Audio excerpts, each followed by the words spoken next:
بسم اللہ الرحمن الرحیم۔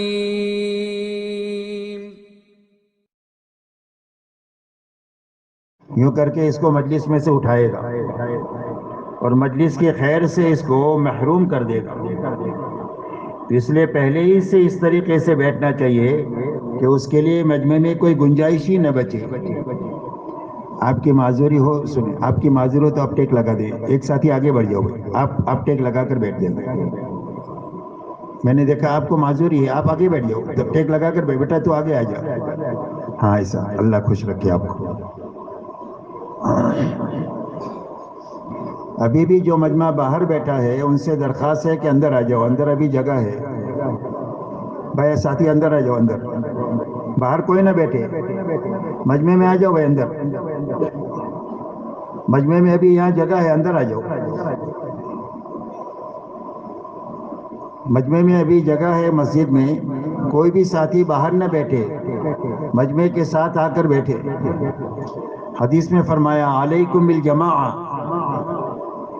فرمایا جماعت کو لازم پکڑو، اس لیے کہ بھیڑیا اکیلی بکری کو کھا جاتا ہے اور انسانوں کا بھیڑیا شیطان ہے۔ جب مجمع میں رہیں گے تو حفاظت رہے گی، اور مجمع سے الگ رہیں گے تو شیطان اچک لے گا آدمی کو۔ اس لیے ہمیشہ مجمع کے ساتھ رہنا چاہیے، جماعت کے ساتھ رہنا چاہیے۔ یہ حدیث کا مفہوم ہے علیکم الجماعہ، کہ تمہارے ذمہ لازم ہے کہ جماعت کو لازم پکڑو۔ ٹھیک ہے بھائی؟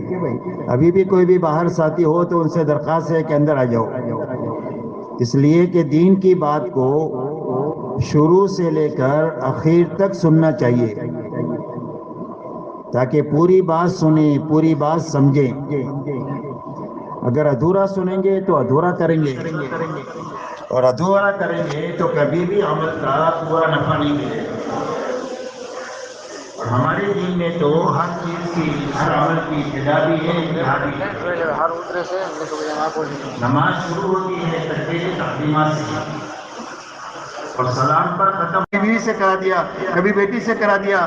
غرض یہ کہ 6 نمبر کا مذاکرہ بھی ہمارے گھروں میں زندہ رہنا چاہیے، اس لیے کہ زندگی میں دین کے آنے کی راہ یہ 6 نمبر ہے۔ 6 نمبر کے بغیر زندگی میں دین آ نہیں سکتا، کوئی عمل قابل قبول ہو نہیں سکتا 6 صفات کے بغیر، اور امت کبھی ایک نہیں ہو سکتی ہے یہ 6 صفات کے بغیر۔ یہ اتنے جامع صفات ہیں، تو اپنے گھر کے چھوٹے بڑے کی یہ فکر بننا چاہیے کہ یہ 6 صفات میری زندگی میں حقیقت کے ساتھ زندہ ہونا چاہیے۔ اس کے لیے اس کا روز مذاکرہ کرنا، کیوں وہ کریں گے وقتاً فوقتاً اس کا مذاکرہ کرتے رہنا۔ کبھی آپ نے کیا، کبھی بیٹی سے کرا دیا، کبھی بیوی سے کرا دیا، کبھی اماں نے کر دیا، اس طریقے سے باری باری وقتاً فوقتاً اس کا مذاکرہ کرتے رہنا، کیوں بھائی کریں گے انشاءاللہ۔ اسی کے ساتھ میں ہفتہ واری گشت اپنے محلے کا قربانی اور فکر کے ساتھ کرنا۔ قربانی کے ساتھ کرنے کے معنی یہ ہے کہ گشت کے وقت میں کوئی بھی دنیاوی کام آئے تو اس کو آگے پیچھے کرنا، اپنے گشت کو نہیں چھوڑنا، اس کے معنی ہے قربانی کے۔ جب قربانی کے ساتھ سارے اعمال کو کریں گے تو اس قربانی کی برکت سے اللہ روز ہدایت دیں گے۔ کیا دیں گے؟ روز اللہ ہدایت دیں گے، ہدایت میں ترقی دیں گے۔ اللہ حلال روزی دیں گے اپنے خزانے سے، اور اللہ الجھنوں کو دور کر کے زندگیوں میں عافیت کے حالات پیدا کریں گے قربانی کی برکت سے۔ صحابہ کے سارے مسائل جو حل ہوئے ہیں وہ قربانی کے راستے سے حل ہوئے۔ اللہ کے خزانے سے لینے کا سب سے بڑا دروازہ یہ قربانی کا دروازہ ہے۔ تو ایک تو قربانی کے ساتھ گشت کرنا، دوسرا ایسی فکر کے ساتھ گشت کرنا کہ ہمارے محلے میں 100% نماز کی فضا بننی چاہیے۔ دعوت عبادت کو زندہ کرنے کے لیے ہے، اور اپنے محلے میں دیکھتے رہنا چاہیے ہر مہینے، 2 مہینے، 3 مہینے میں کہ بھئی کتنے نمازی بڑھے۔ اگر نمازی بڑھ رہے ہیں تو محنت صحیح رخ پر ہے، اور اگر نمازی نہیں بڑھ رہے تو محنت میں رسمیت آئی ہوئی ہے۔ یہ اچھی طرح ہم سمجھیں، اس لیے کہ اس محنت میں اللہ نے پورے قرآن کو عملی طور پر زندہ کرنے کی طاقت اللہ نے عمومی گشت میں رکھی ہے۔ سب سے پہلے نمازی بنیں گے صحیح گشت کے راستے سے، تو 100% مردوں اور عورتوں میں نماز کی فضا قائم ہو، ایسا اچھا گشت کرنا۔ ہمارے ہر گشت سے جماعت نکلے، چلے کی 4 مہینے کی، کم سے کم 3 دن کی جماعت ہر گز سے نکلنی چاہیے، اس کو رواج دینا ہے تاکہ ہماری محنت میں جان پڑے، قربانی وجود میں آنی چاہیے گشت کے ذریعے سے، 3 دن کی، چلے کی، 4 مہینے کی۔ اس لیے عمومی گشت کے ذریعے سے ایک تو نماز کی فضا بننی چاہیے اور ایک گشت سے جماعت اللہ کے راستے میں نقد نکلنا چاہیے، کیونکہ انشاءاللہ ایسا گشت کریں گے اسی کے ساتھ ہر اس محلے میں کہ جس میں مسلمان ہیں لیکن مسجد نہیں ہے، مسجد ہے لیکن کام کرنے کی اجازت نہیں ہے، تو اس محلے میں دوسرے گشت کے ذریعے سے اور اپنے ساتھیوں کی جو جوڑی بنائی ہے اس میں کسی ایک جوڑی کو اس محلے میں 2.5 گھنٹہ لگانے کے ذریعے سے ان کی تشکیل 3 دن میں اپنے ساتھ کرنا، اور 3 دن میں ان کو اپنے ساتھ لے جا کر کے ان کو اچھی طرح کام سے گزارنا۔ یہی لوگ کل جا کر کے مسجد وار جماعت کے ساتھی بنیں گے۔ اگر آپ نے ان کو اپنے ساتھ نہیں نکالا تو زندگی بھر آپ گشت کرتے رہیں گے، وہاں مسجد وار جماعت نہیں بنے گی۔ اس لیے کہ گھر والوں سے چلتا ہے، باہر کے مہمانوں سے نہیں چلتا۔ کس سے چلتا ہے؟ گھر والوں سے گھر چلے گا، باہر کے مہمانوں سے چلے گا۔ تو آپ جتنا بھی جاتے رہے کام نہیں ہوگا جب تک وہاں کے لوگوں کو اپنے ساتھ 3 دن لے کر کے ان کو کام سے نہیں گزاریں گے، جب تک وہاں مسجد وار جماعت نہیں بنے گی۔ تو 2 مہینہ 3 مہینہ 25 آدمیوں کو 3 دن اپنے ساتھ نکال کر کے وہاں مسجد وار جماعت بنانا، بن جائے تو آگے بڑھنا، دوسرے محلے میں، تیسرے محلے میں۔ کوئی بھی محلہ ایسا خالی نہیں ہونا چاہیے کہ جہاں مسلمان ہو اور اللہ کے دین کا کام نہ ہو رہا ہو۔ اس لیے کہ دین کا کام نہیں ہوگا تو ہمارے محلوں میں بگاڑ وہیں سے آئے گا۔ باطل ان کو اعلی کار بنا کر اسلام اور مسلمانوں کے خلاف ان مسلمان کو ہی کھڑا کرے گا۔ تو اس کے لیے ہر محلے میں مسجد وار جماعت کے کام کو وجود دینا، کیوں بھائی کریں گے انشاءاللہ۔ اسی کے ساتھ میں آخری بات یہ ہے کہ ہمارے مہینے میں 27 دن اپنے گھر کاروبار کو حلال طریقے سے کرتے ہوئے اور ان اعمال کے ساتھ کرتے ہوئے 3 دن اللہ کے راستے میں جائیں گے، اور صرف جائیں گے نہیں بلکہ اپنی جماعت بنا کر کے جائیں گے۔ کیا کر کے جائیں گے بھائی؟ اپنی جماعت بنا کر۔ تو ہمارے اس مجمع میں کون کون ساتھی ایسے ہیں جو یہ کہیں کہ میں اپنی 3 دن کی جماعت خود بنا کر کے جاؤں گا؟ کہ وہ کون لے کر جائیں گے جماعت بنا کر اپنی؟ ماشاءاللہ۔ اور کون؟ ہاتھ اونچے رکھو، ابھی میں دیکھو کتنے لوگ ہیں ماشاءاللہ۔ دیکھو کام کی بنیاد بڑھنے کی یہ بنیادیں ہی ماشاءاللہ۔ اللہ تعالیٰ قبول فرمائے، برکت عطا فرمائے، استقامت عطا فرمائے۔ تو اپنی جماعت خود بنانا، اپنی مسجد وار جماعت کے ساتھیوں کے ساتھ چل پھر کر کے اپنی جماعت بنانا۔ جب جماعت آپ بنائیں گے تو جماعت کی قدر کریں گے۔ جو عورت بچہ جانتی ہے وہی بچے کی قدر کرتی ہے۔ اس کے لیے اس کا بچہ روئے تو اس کے دل میں درد ہوتا ہے، اور پڑوسی کا بچہ روئے تو اس کے سر میں درد ہوتا ہے۔ بات سمجھ میں آ رہی؟ تو ایسا ہی جب جماعت بنا کر آپ جائیں گے تو جماعت کی تربیت کریں گے، کھلائیں گے، پلائیں گے، ان کے نخرے برداشت کریں گے اور ان کی تربیت کریں گے۔ اور جماعت آپ نے نہیں بنائی، جماعت مسجد وار جماعت نے بنائی، کوئی ذمہ دار نہیں ہے، آپ کو لگا دیا اس کے ساتھ انجن، آپ نے جماعت پر محنت ہی نہیں لگی ہے۔ تو کوئی ساتھی کیا کہے گا؟ بھائی میرا تو جی نہیں لگتا ہے، میرا تو جانے کا جی چاہ رہا ہے، شام کو میں چلا جاؤں گا۔ کہے گا شام کو کیوں جائے گا، ابھی چلا جائے گا۔ کیا ایسی ضرورت ہے شام تک رہنے کی؟ اس لیے کہ اس کا کچھ لگا ہی نہیں ہے، تو وہ کیوں اس کی فکر کرے گا؟ اس کے لیے اپنی جماعت کو بنانے کا کام یہ ہے کہ اپنی جماعت بنا کر جائیں گے تو ان کو کام کے بنا کر لے کر کے آئیں گے۔ اس لیے اپنی جماعت خود بنانا اور بنا کر کے جماعت۔ اور جو لوگ ایسے ہیں کہ جو ابھی ابتدائی مرحلے میں ہے تبلیغ میں، جماعت نہیں بنا سکتے ہیں، وہ اپنے ساتھ 1 2 3 آدمیوں کو لے کر جائیں، تاکہ اپنے ساتھ نئے آدمی جائیں گے، یہی آپ کی کمائی بنیں گے۔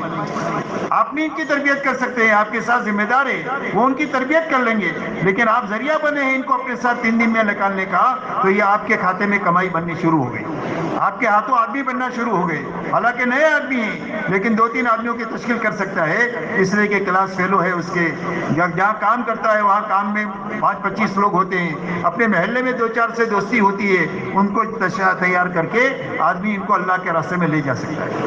تو اس طرح جماعت بنانا یا ساتھیوں کو تیار کر کے اللہ کے راستے میں لے کر جانا، 3 دن میں 2 کام کرنا۔ کیا کرنا؟ کتنے کام کرنا بھائی؟ 2 کام۔ ایک تو 3 دن میں وقت پورا کرنا، 3 دن میں وقت پورا کرنا۔ 3 دن میں کتنے گھنٹے ہوتے ہیں؟ 72 گھنٹے پورے لگانا۔ ہم کو نہیں معلوم ہے کہ کون سے گھنٹے میں ہماری تربیت ہے، بارش کے کون سے قطرے میں برکت ہے ہم نہیں جانتے، پہلے قطرے میں، دوسرے میں، اخیر میں. ایسا ہی ہماری تربیت کون سے گھنٹے میں ہے ہم کو نہیں معلوم. تو تربیت کی تلاش میں 72 گھنٹے پورے لگانا تاکہ کام کا پورا نفع ہم کو ملے. ایک تو 72 گھنٹے پورے لگانا. کیوں بھائی لگائیں گے؟ کون کون 72 گھنٹے پورے لگائیں گے انشاءاللہ 3 دن میں؟ ماشاءاللہ، اللہ تعالیٰ قبول. یہ کام کو صحیح کرنے کی بات کر رہا ہوں میں. تو 72 گھنٹے پورے لگانا. دوسرا 72 گھنٹوں میں کام پورا کرنا. وقت پورا ہو گیا بغیر کام کے تو جیسے جائیں گے ایسے واپس آئیں گے، جیسے گئے تھے ایسے ہی واپس آئیں گے. کوئی ترقی نہیں ہوگی صرف پھرنے سے. یاد رکھو مولانا الیاس صاحب کا ملفوظ ہے کہ بغیر علم اور ذکر کے اور بغیر کام کے پھرنا یہ آوارہ گردی ہے. اتنا بھاری لفظ بولا ہے انہوں نے. اس لیے صرف پھرنے سے کبھی آدمی نہیں بنے گا. اس لیے وقت بھی پورا کرنا ہے اور اعمال پورے کرنا ہے. اعمال پورے کرنے کی پوری تفصیل 9 سے 11 کی مجلس میں آپ کے سامنے آئی ہے، لیکن پھر بھی میں اجمالاً آپ کے سامنے وہ کام بتا دیتا ہوں کہ کیا کام کرنے ہے 3 دن میں، چلے میں، 4 مہینے میں. سب سے پہلا کام کرنا اور بچنا ہے. ہماری محنت کے جتنے انفرادی اجتماعی اعمال ہیں وہ سارے اعمال کرتے ہوئے 3 دن لگانا. جتنی بچنے کی چیزیں ہیں ان چیزوں سے بچتے ہوئے 3 دن لگانا. پہلی بنیاد کیا ہے؟ کرنا اور بچنا. کرنے کے کام نہیں کیے تو اندر کچھ آئے گا نہیں. کرنے کے کام کیے، بچنے کی چیزوں سے نہیں بچے تو عمل کا جو نور آئے گا وہ چلا جائے گا. کہاں گئے تھے؟ کہیں نہیں. کیا لائے؟ کچھ بھی نہیں. ایئر کنڈیشن کمرہ ہے اور اس کے اندر میں مشین بھی تیز ہے لیکن کھڑکی کھلی ہوئی ہے. کیوں یہ کمرہ ٹھنڈا ہوگا؟ اس لیے کہ لیکیج ہے، جو ہوا ہی نکل گئی رکے گی تو کمرہ ٹھنڈا ہوگا. عمل کا نور جمع ہوگا تو آدمی کی تربیت ہوگی. لیکن آدمی بچنے کے کاموں سے نہیں بچا جن سے بچنا تھا تو عمل کا نور اس طرح جاتا رہے گا. جہاں گیا تھا ایسے ہی واپس آئے گا. اس لیے پہلی بنیاد ہے کرنا اور بچنا. دوسری بنیاد یہ ہے کہ جس بستی میں آپ گئے ہیں اپنے ساتھیوں کو اور گاؤں کو تقسیم کر کے ایک ایک گھر، ایک ایک فرد کی ملاقات کرنا. آپ 12 آدمی گئے جماعت میں، بستی میں 150 گھر ہے، آپ نے 6 جماعتیں بنا دیا. 150 گھروں کو 6 جماعت پر تقسیم کر دیا. ایک جماعت کے حصے میں 25 گھر آئیں گے آپ 3 دن میں. ایک دن میں ایک جماعت کے حصے میں 8 گھر آئیں گے. تو آپ بتاؤ اپنے سارے کاموں کے ساتھ ایک جماعت 8 گھروں کی ملاقات کر سکتی ہے کہ نہیں کر سکتی؟ آسانی کے ساتھ کر دیا، کام آسان ہو جائے گا. تو اس طریقے سے ایک ایک گھر، ایک ایک فرد پر محنت کر کے ان کو اچھی طرح دین کا نفع سمجھا کر ان کو 4 مہینہ چلا کم سے کم 3 دن کی نقد جماعت نکل کر کے آنا، یہ ہماری محنت کی دوسری بنیاد ہے اپنی تربیت کے ساتھ. تیسرا کام یہ ہے کہ وہاں مسجدوار جماعت نہیں ہے تو اس کو بنانے کا راستہ یہ ہے کہ مقامی لوگوں سے میل جول بڑھاؤ. کھلا کر پلا کر، دعوت پر، چائے پر، فرسان پر، فروٹ پر، جس راستے سے بھی ان کو قریب کر سکتے ہو قریب کر کے اپنے اعمال میں ان کو شریک کرنا. آپ مشورہ کریں گے روز تو مشورے میں ان کو شریک کرو. تعلیم کریں گے 2 وقت کی، ان میں شریک کرو. آپ گشت کریں گے اثر کے بعد تو اس میں شریک کرو. گھر گھر کی ملاقات کرو گے اس میں شریک کرو. جماعت کے نکالنے کی محنت کریں گے اس میں شریک کرو. یہی 5 کام ہے. تو مقامی لوگوں کو اپنے ساتھ اعمال میں شریک کر کے کام کا نفع بھی سمجھانا. کہ جماعت آئی تھی تو 25 آدمی تھے اور 3 دن محنت کر کے 50 آدمی ہو گئے، یہ کام کا نفع ہے. اور 3 دن اپنے ساتھ اعمال میں لگا کر ان کو آپ نے کام سجایا، کسی نہ کسی درجے میں کام کی سوجھ بوجھ آئے گی. ہمارا کام بہت آسان ہے، ہر آدمی کر سکتا ہے. آخری دن میں آپ ان کی تشکیل کرو کہ جو اعمال آپ نے ہمارے ساتھ رہ کر کے سیکھے ہیں اس کو کرنے کے لیے کون کون تیار ہے. تو 4 5 10 آدمی تیار ہو جائیں گے. یہ آپ کی مسجدوار جماعت بن گئی. آپ ان کے مشورے کا وقت طے کر لو، تعلیم کا وقت طے کر لو، ملاقاتوں کا وقت طے کر لو، گشت کا دن اور وقت طے کر لو. 3 دن کے لیے ہفتہ طے کر لو. آپ نے مسجدوار جماعت بنا دیا، بیج ڈال دیا، اللہ اس کو اگائیں گے. ہو سکتا ہے کل کام شروع کرے، ہو سکتا ہے 10 سال کے بعد کام کرے. جب بھی کریں گے اس میں آپ کا حصہ ہوگا، اس لیے کہ آپ نے وہاں بنیاد ڈالی ہے. تو اس طریقے سے ہر جگہ مسجدوار جماعت بنانا. بنی ہوئی جماعت ہے تو اس کو کام پر اٹھانا. اس لیے کہ اکثر نام کی ہے، کام کی بہت تھوڑی ہے. اکثر مسجدوار جماعتیں نام کی ہے، کام کی بہت تھوڑی ہے. اور اس کا نقصان یہ ہے کہ 80% وقت لگایا ہوا عملہ ہمارا عملی طور پر محنت پہ نہیں ہے. آپ دیکھ رہے ہیں نا اپنی مسجدوں میں 80% عملی طور پر کام پر نہیں ہے، اور اس کی بنیاد مسجد وار جماعت کی کمزوری ہے. اگر مسجد وار جماعت مضبوط ہو جائے تو 2 مہینہ ہوتے ہوتے یہ آپ کا عملہ سارا بیٹھا ہوا آپ کے ساتھ کام میں شریک ہو جائے گا. بات سمجھ میں آ رہی ہے؟ تو اچھی طرح دیکھو کہ اس مسجد وار جماعت میں کیا کمزوری ہے، اس کمزوری کو دور کرو. کہ 2.5 گھنٹے نہیں لگا رہے تو 2.5 گھنٹے اپنے ساتھ لگا کر کے ان کو سمجھاؤ اس طرح کام ہوتا ہے. جماعت نہیں نکلی تو جماعت ان کے ساتھ لے کر کے لگا کر جماعت نکالتا. اس طریقے سے جو کمزوری ہو اس کو دور کرو. جو وقت لگائے ہوئے لوگ ہیں ان کی ملاقاتیں کر کے ان کی ہمت افزائی کر کے ان کو کام کرتا. ہماری محنت کی بنیادیں ہیں، اس کے لیے دنیا میں ملتے ہیں. ہماری زندگی کی بنیاد صرف بیان نہیں ہے. اسی لیے آپ مسجد بیان کر کے آئے. آپ کو تو دین معلوم ہے، دین پر چلنے کے وسائل ہے، لیکن اندر میں دین پر چلنے کی طاقت نہیں ہے. وہ طاقت صرف بیان سے نہیں پیدا ہوگی بلکہ حضور صلی اللہ علیہ وسلم والی محنت سے وہ طاقت دلوں میں پیدا ہوگی. اس لیے ان 3 بنیادوں کو سامنے رکھ کر دن بھر اپنے آپ کو تھکانا، پھر رات کو اچھا وقت لے کر کے اللہ کے سامنے نماز اور دعا میں کھڑا ہونا ہوتا ہے، اور حلق پر جا کر ختم ہوتا ہے. جس مجلس کے انسان کا اول بھی نہ ہو آخر بھی نہ ہو تو کام نہیں ہوتا ہے، وہ پھر ہوتا ہے. وہ یاد رکھے ہو کہ جن آیا کر بیٹھے، جن آیا کر اٹھ کر چلے گئے تو کام نہیں ہے، وہ پھر ہے. اور پھر پر اللہ کی طرف سے کوئی بھی چیز ملنے کا وعدہ نہیں ہے.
محترم دوستو، بات کے شروع ہونے سے پہلے چند باتیں اچھی طرح سمجھ لیں تاکہ ان مجالس میں بیٹھنے کا پورا نفع ہمیں ملے.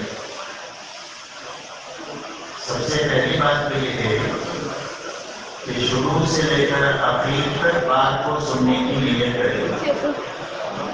جو یہ شروع سے آخر تک رہیں گے کہ بیچ میں اٹھ کر جائیں گے. اس لیے ہر آدمی یہ کوشش کرے دلائی کہ کوئی معذور ہے، شوگر کا مریض ہے، پیشاب زیادہ رہی ہوئی ہے، وہ کر سکتا ہے، لیکن بغیر شرعی عذر کے کوئی آدمی بھی مجلس نہ چھوڑے. اس لیے کہ جب پوری بات سنیں گے اور سمجھیں گے تو عمل پورا کر سکیں گے، اور عمل پورا کریں گے تو عمل کا پورا نفع ملے گا. پورے عمل کا کبھی کام کا پورا نفع نہیں ہے. دوسری بات میرے دوست یہ ہے کہ پوری بات کو جاگ کر سننا.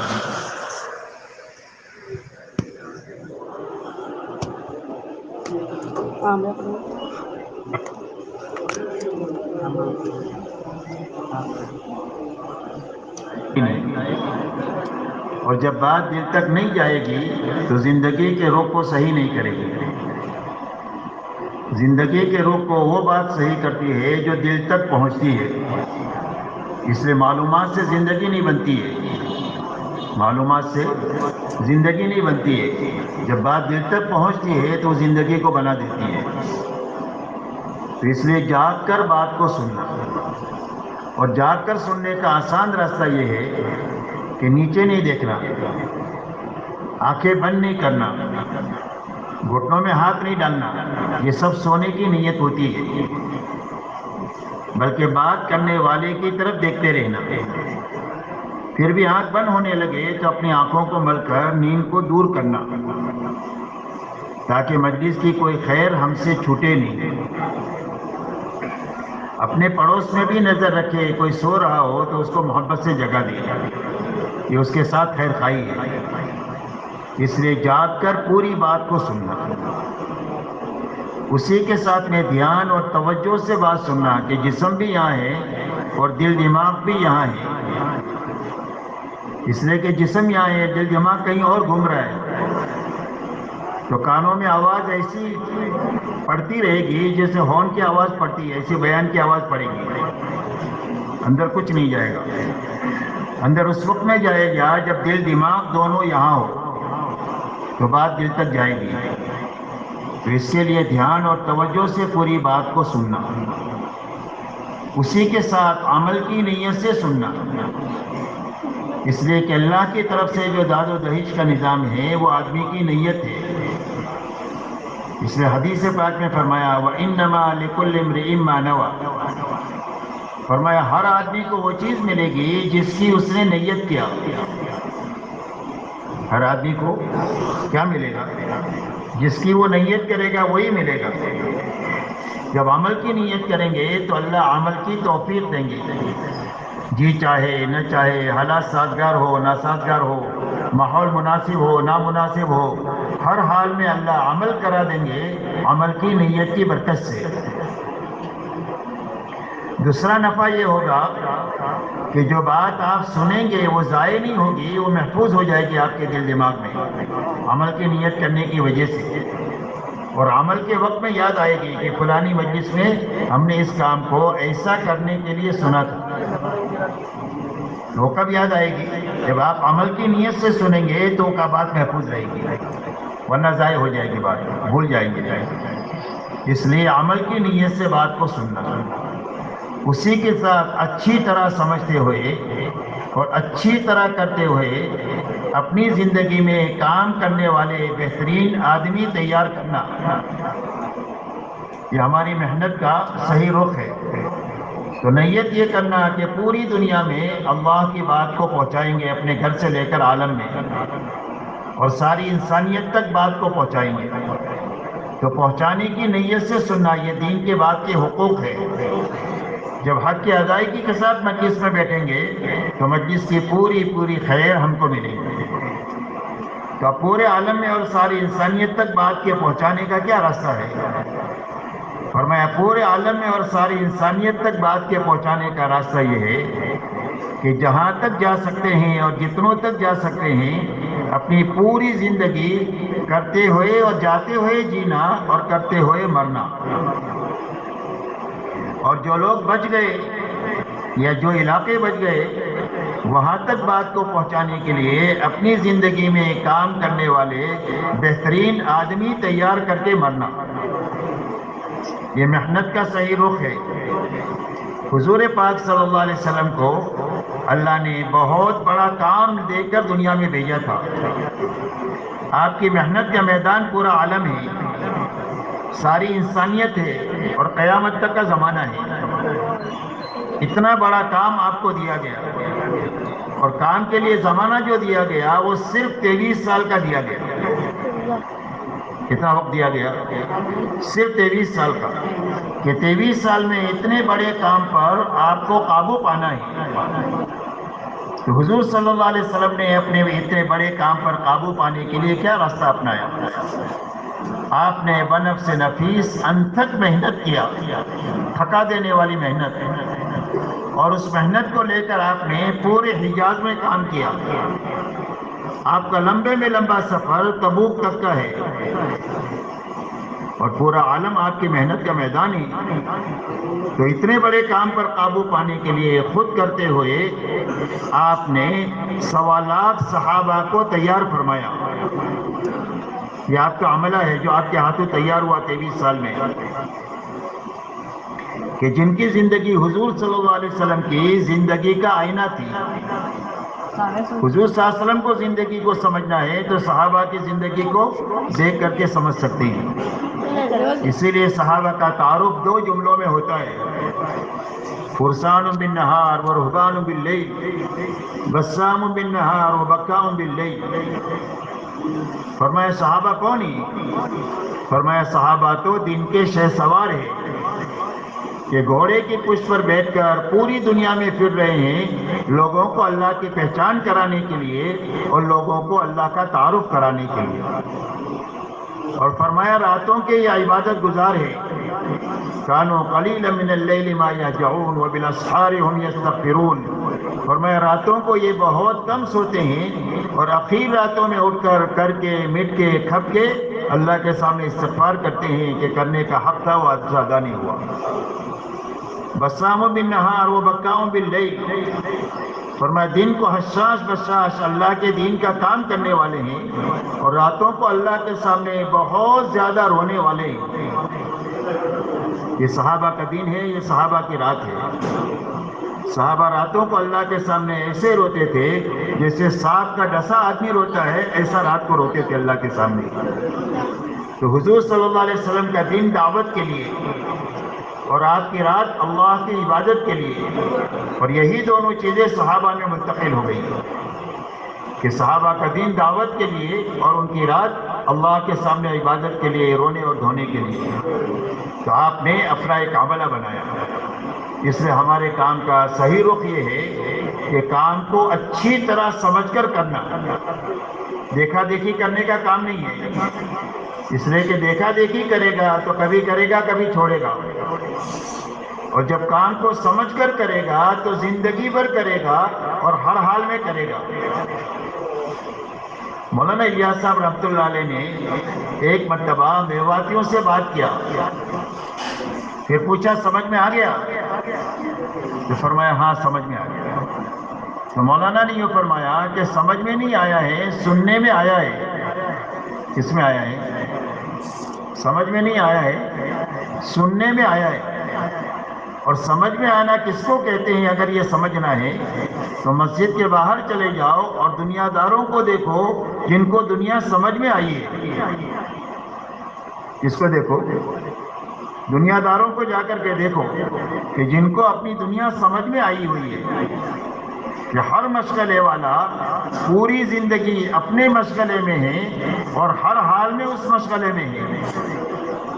کوئی تعریف کرے تو کرے، کوئی برائی کرے تو کرے، سردی آوے تو کرے، گرمی آوے تو کرے، بارش آوے تو کرے، ہر حال میں اپنے کام میں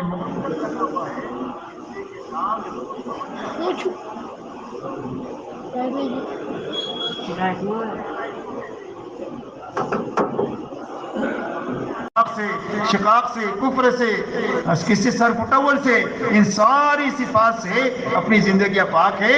ان کی زندگیوں کو دیکھ کر آپ اسلام کو سمجھ سکیں۔ اسی لیے ان کی دعوت ہے اسلموا تسلموا، کا اسلام لاؤ سلامتی ملے گی۔ کا کون سا اسلام؟ فرمایا ہمارے جیسے ہو جاؤ۔ صحابہ کی دعوت کیا ہے؟ ہمارے جیسے ہو جاؤ۔ ہمارا دین وہ ہے جس پر اللہ کی رضا کی مہر لگی ہوئی ہے۔ ہمارے جیسے بن جاؤ گے تو اللہ تم سے بھی راضی ہو جائے گا۔ اتنا بڑا کام 23 سال میں ہو گیا۔ کس کے راستے سے؟ ان اعمال نبوت کے راستے سے اور محنت کی 2 مضبوط شکلوں کے راستے سے۔ دوسرا کام یہ ہوا کہ پورے حجاز کا ماحول ہو گیا، ماحول بن گیا۔ پورے حجاز میں سے کفر اور بت پرستی ختم ہو گئی۔ خصوصیت کے ساتھ مدینہ منورہ کا ماحول ایسا پاکیزہ بن گیا کہ اس ماحول میں 100% ایمان والوں کے دلوں میں اللہ رسول کی محبت سب سے زیادہ تھی۔ تلاش کرنے سے آپ کو کوئی بے نمازی نہیں ملے گا۔ ہر آدمی اپنے دین سے باخبر تھا، ہر آدمی اپنے دین پر عمل کرنے والا تھا۔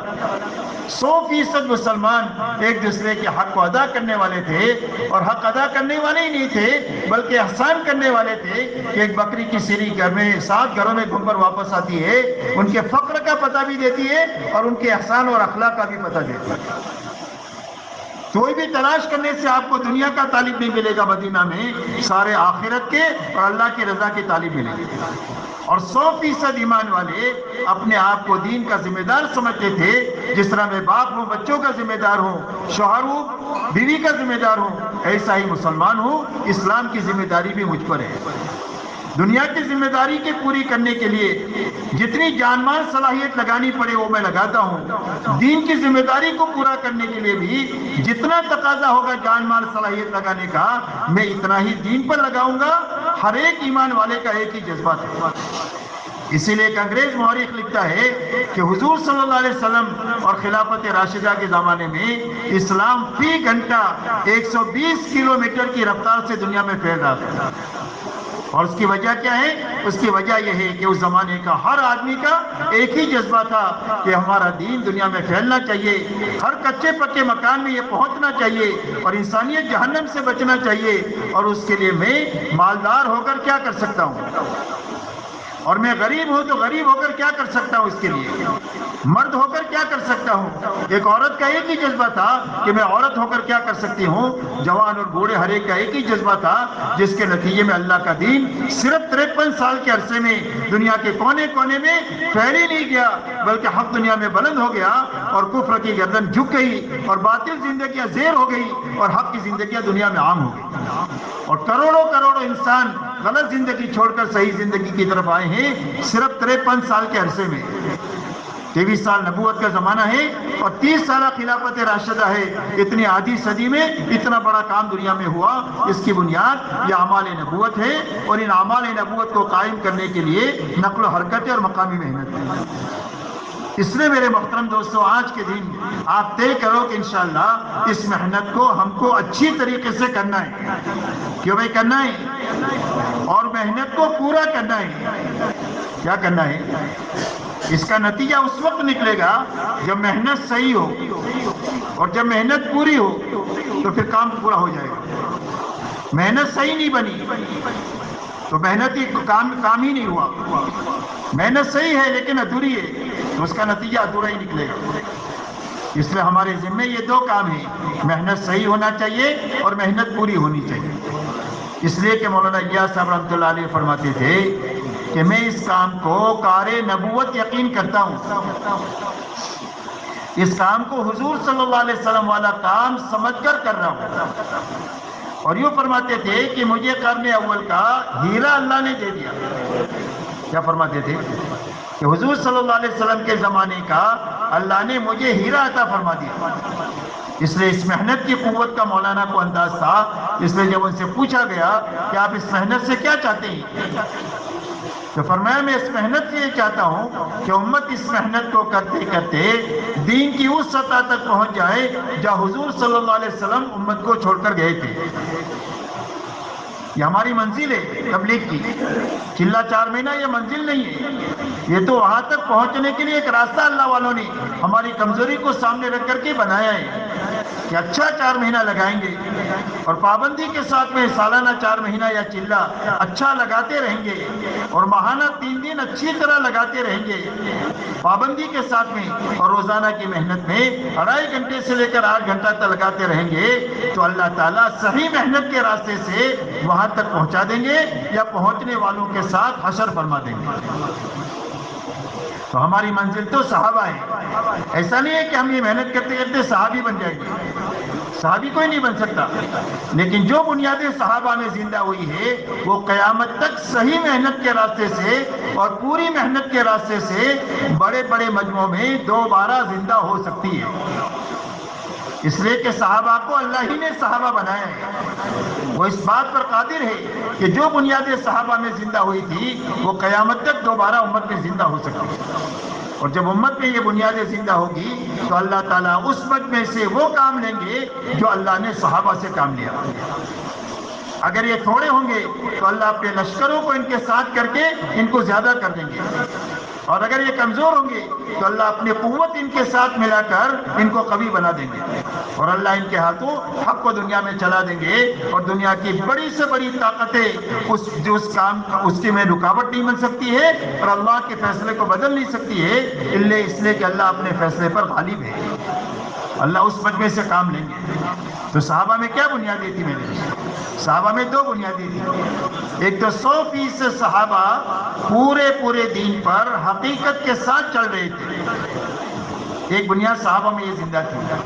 دوسرا 100% صحابہ نے اپنی جان اور مال کو اللہ کے دین کے مقابلے میں بے قیمت بنایا کہ ہماری جان کی کوئی قیمت نہیں اللہ کے دین کے مقابلے میں، ایک بھی لگا سکتے ہیں، 1000 لگانا پڑے 1000 جانے تو 1000 جانے لگائیں گے، اور مال کی کوئی قیمت نہیں، ایک کا تقاضا ہے تو ایک لگائیں گے، 1000 کا تقاضا ہے تو 1000 لگائیں گے، اور جھاڑو مار کر لگانے کا تقاضا ہوگا تو جھاڑو مار کر اس یقین کے ساتھ لگائیں گے کہ جب اللہ کی نسبت پر لگا دیں گے تو اللہ ہم کو اجاڑیں گے نہیں، اللہ ہم کو آباد کر دیں گے۔ یہ دو بنیادیں صحابہ میں تھی، جس کی بنیاد پر اللہ تعالیٰ نے اتنا بڑا کام ایک چھوٹی اور ایک کمزور جماعت کے ہاتھوں لیا ہے۔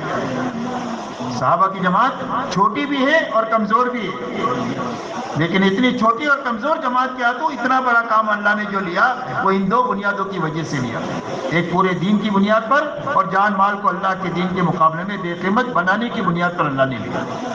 بات سمجھ میں آ رہی بھائی؟ تو اب یہ دونوں بنیادیں ہمارے اندر بھی زندہ ہو، اس کے لیے ہم کو ایک تو اپنی نیت بنانا ہے۔ کیا نیت بنانا ہے؟ کہ ہماری منزل یہ ہے جہاں صحابہ تھے، جب منزل بنا کر چلیں گے تو چلتے رہیں گے،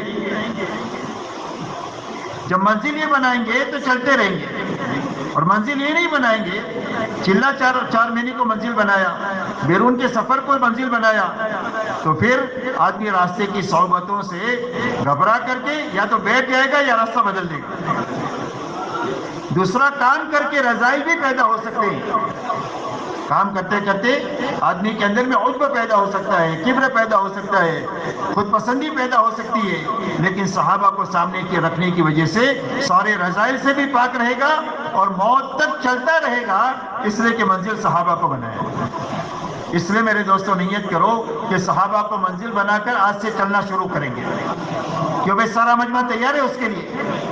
اب اس کے لیے ایک تو میرے دوستو اپنی محنت کو صحیح کرنا ہے، دوسرا اپنی محنت کو بڑھانا ہے، اس لیے کہ منزل تک پہنچنے کے لیے 2 شرطیں ہیں، ایک تو رخ صحیح ہونا چاہیے اور چلتے رہنا چاہیے۔ رخ صحیح کر رخ بدل گیا، مخلوق کی طرف ہو گیا، مال والوں کی طرف یا ملک والوں کی طرف یا عہدے والوں کی طرف، تو تبلیغ سے اللہ سے قریب ہونے کے بجائے اللہ سے دور ہوتا رہے گا۔ اس میں رخ صحیح رہنا چاہیے اللہ کی طرف، اللہ کے حکموں کی طرف اور آخرت کی طرف، اور چلتے رہنا چاہیے، اور چلتے رہنے میں آہستہ آہستہ اپنی محنت کو بڑھاتے رہنا چاہیے، کسی جگہ ٹھہرنا نہیں چاہیے، اس لیے کہ ہماری محنت میں ٹھہراؤ نہیں ہے۔ کیا نہیں ہے؟ ٹھہراؤ نہیں۔ آپ پتھر ہے اوپر ڈالیں گے تو قوت ہوگی تو اوپر جائے گا، اور قوت ختم ہوگی تو نیچے آئے گا، ایسا ہی تبلیغ ہے۔ تبلیغ میں ایک جگہ آدمی ٹھہرے گا نہیں، یا تو ترقی کرے گا یا نیچے جائے گا، ٹھہراؤ نہیں۔ تو ترقی کے لیے کیا راستہ ہے؟ فرمایا ترقی کے لیے راستہ اپنی محنت میں، صحیح محنت میں بڑھتے رہنا، یہی ترقی کا ذریعہ ہے۔ آدمی کے بننے کے لیے کوئی گولی نہیں ہے سوائے صحیح محنت کے۔ آدمی کیسے بنے گا؟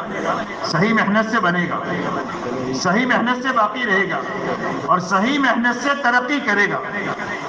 دوسری کوئی گولی ہے ہی نہیں، یاد رکھو۔ بننے کے لیے صحیح محنت ہے، باقی رہنے کے لیے صحیح محنت ہے، اور ترقی کرنے کے لیے صحیح محنت ہے۔ اس لیے آہستہ آہستہ اپنی محنت میں آگے بڑھنا۔ اس لیے آگے بڑھنے کے لیے کیا راستہ ہے؟ آگے بڑھنے کے لیے میرے دوستوں راستہ یہ ہے کہ آپ جن جن مسجدوں سے آئے ہیں ان مسجدوں میں کتنے لوگ وقت لگائے ہوئے ہیں وہ آپ کو معلوم ہے۔ ملک کے مرکز کو نہیں معلوم ہوتا، شہر کے مرکز کو یہ بات معلوم نہیں ہوتی آپ کی مسجد میں کتنا عملہ ہے، وقت لگایا ہوا، سال لگائے ہوئے ہیں، 4 مہینہ لگائے ہوئے ہیں، چلہ لگائے ہوئے ہیں، 3 دن لگا کر کے مستقل محنت کے چل رہے ہیں، یہ ہمارا عملہ ہے۔ بات سمجھ میں آ رہی بھائی؟ تو جو عملہ آپ کی مسجد کے اطراف میں ہیں ان سارے عملے کو سامنے رکھ کر خروج کو سوچنا ہے کہ اگر یہ سارا عملہ جو سال لگائے ہوئے ہیں، 4 مہینہ لگائے ہوئے، چلہ لگائے ہوئے، 3 دن لگا کر کے محنت میں چلنے والے، اگر ان کا سب کا سالانہ وقت وصول ہو جائے، 4 مہینے یا چلہ، ماہانہ وقت وصول ہو جائے 10 دن یا 3 دن، روزانہ کا وقت وصول ہو جائے 8 گھنٹے یا 2.5 گھنٹے، تو ہمارے کام کی کیا شکل بن سکتی ہے اس کو سامنے رکھ کر کام کو سوچنا۔ بات سمجھ میں آ رہی بھائی؟ جس آدمی نے بھی ایک مرتبہ وقت لگا دیا وہ ضائع نہیں ہونا چاہیے، وہ کام میں لگے رہنا چاہیے اور نیا عملہ آنا چاہیے، تو تھوڑے سے عرصے میں کام کی مضبوط شکل بن جائے گی۔ اگر مجمع وقت لگاتا رہے گا اور ضائع ہوتا رہے گا تو لمبے زمانے تک کام کی مضبوط شکل نہیں بنے گی، یاد رکھو۔ کام کی مضبوط شکل بننے کا ایک ہی راستہ ہے کہ جو محنت میں آئے وہ جمے، آگے بڑھے اور نیا مجمع آتا رہے۔ حضور صلی اللہ علیہ وسلم کے زمانے میں 23 سال میں کام پورا ہونے کی بنیاد یہ ہے کہ جو آپ کی محنت سے آیا وہ محنت پر باقی رہا، آگے بڑھتا رہا اور نیا مجمع آتا رہا۔ تو آپ دیکھو 23 سال میں کام پورا ہو گیا، اس لیے کہ آنا ہی آنا ہے، جانا نہیں ہے۔ آنا ہی آنا ہے، جانا نہیں ہے۔ ٹانکی اوپر سے پانی آ رہا ہے، نیچے سوراخ ہے کہ وہ ٹانکی میں کوئی چیز جمع ہوگی، کما کر کے جیب میں ڈالا اور جیب پھٹا ہوا ہے، صبح سے شام تک ڈالتے رہے، گھر پہ آئے تو جیب خالی ہے، کہاں گئے تھے کہیں نہیں، کیا لائے کچھ بھی نہیں۔ اس لیے کام کے جلدی سے جلدی کام کی مضبوط شکل بننے کی ایک ہی شکل ہے کہ جو ہمارا معاملہ وقت لگایا ہوا ہے اس سارے عملے کو آپ سامنے رکھ کر کام سوچو کہ بھئی ان سب کا وقت لگنا چاہیے، اس کے لیے ان کی خوشامد کرو، ان کی ملاقات کرو، ان کو کھلاؤ، ان کو پلاؤ، ان کے ساتھ تعلق بڑھاؤ، ان کا اکرام کرو، جس راستے سے بھی آپ کر سکتے ہیں ان سب کا سالانہ ماہانہ یومیہ وقت وصول کرنا۔ کیوں بھئی یہ نیت سے آپ جائیں گے اپنے مقامات پر کہ انشاءاللہ وصول کریں گے ان کو، اور وصول کرنے کے لیے آپ کو 1 سال کا وقت دیتے ہیں۔ یہ ہمارے حضرات سال میں 1 مرتبہ آپ کے پاس آتے ہیں، کہ وہ 1 سال میں آتے ہیں نا، تو 1 سال تک آپ ایسی محنت کر ڈالو اپنی مسجدوں پر کہ جتنے وقت لگائے ہوئے لوگ ہیں ان کا سالانہ وقت لگ جائے 4 مہینہ یا چلہ، مہینے کے 3 دن یا 10 دن پر آ جائے، یا کم سے کم 8 گھنٹہ یا 2.5 گھنٹے پر آ جائے۔ اتنی محنت انشاءاللہ اپنے کو سال بھر میں کرنی ہے، کہ بھائی کرو گے انشاءاللہ۔ تو ایک تو یہ محنت کا رخ سوچنا، اس پر محنت کرنا، محنت کا طریقہ بھی بتائیں گے، اور اس پر دعا کی طاقت لگانا۔ کیا کرنا؟ دعا کی طاقت لگانا۔ یہ ہمارے ذمہ 3 کام ہیں، کام کا صحیح رخ سوچنا، محنت کرنا اور دعا کرنا۔ باقی نتیجہ اللہ کے ہاتھ میں ہی ہے۔ ہو سکتا ہے کہ سال میں سارے وصول ہو جائے، ہو سکتا ہے 50% وصول ہو جائے، ہو سکتا ہے 25% وصول ہو جائے۔ جتنے بھی وصول ہو جائیں گے آپ کی محنت اللہ کے دربار میں قابل قبول ہوگی۔ اگر محنت آپ نے پوری کر دیا اور کام کا یہ رخ سوچ کر آپ نے کام شروع کیا اور دعا کی طاقت لگائی، اگر 50 سال کے بعد یہ محنت کی یہ شکل وجود میں آئے گی تو بھی آپ کا اس میں حصہ ہوگا، اس لیے کہ آپ شروع کر کے کام گئے۔ بات سمجھ میں آ رہی میری بھائی؟ کوئی مشکل بات تو نہیں کہہ رہا نا میں؟ اس لیے کہ ان کو وصول کرنا مسجد کے بس میں ہی ہے، جو مسجد کے اطراف میں ان کو مسجد وار جماعت ہی وصول کر سکتی ہے، ان کو شہر کا مرکز وصول نہیں کر سکتا، ان کو ملک کا مرکز وصول نہیں کر سکتا، اس کو مسجد وار جماعت کے ساتھ ہی وصول کر سکتے ہیں۔ اس لیے یہ فکر ایک تو لے کر کے جانا ہے، اور ان کو سامنے رکھ کر آپ جماعتیں سوچو کہ بھئی ہماری مسجد سے 5 جماعتیں جا رہی ہے، اور اگر ان سب کو وصول کر لیا جائے تو کتنی جماعتیں جا سکتی ہیں؟ اگر 10 جا سکتی ہے تو 10 سوچو، 15 جا سکتی ہے تو 15 سوچو، کیوں بھئی 5 جماعتیں کون نکالتا ہے؟ آپ نکالتے ہیں کہ اللہ نکالتے ہیں؟ اللہ 5 جماعتیں نکالتے ہیں۔ جب آپ یہ سوچ کر محنت کرو گے اور دعا کرو گے تو 15 بھی اللہ ہی نکالیں گے، اور انعام کس کو ملے گا؟ آپ کو ملے گا، اس کے آپ ہاتھ لگے، آپ کی محنت لگی، انعام آپ کو دیں گے اللہ، اور نتیجہ یہ نکالیں گے اللہ تعالیٰ۔ تو اس کے لیے جتنی جماعتیں نکل سکتی ہے اتنی جماعتوں کو سوچ کر ان کے ماہانہ اور سالانہ وقت طے کرو۔ کہ بھئی کون سے مہینے میں کون سے ساتھی جائیں گے. اس کے لیے جو ترتیب آپ کو کرنا ہوگا انفرادی ملاقات کے ذریعے سے یا جوڑ کر ترغیب کے راستے سے، جس راستے سے بھی آپ ان کو وصول کر سکتے ہیں، ان کے مہینے طے کرو اور ان کے وقت طے کرو تاکہ ان کے لیے آسانی وقت کا نکالنا آسان ہو جائے.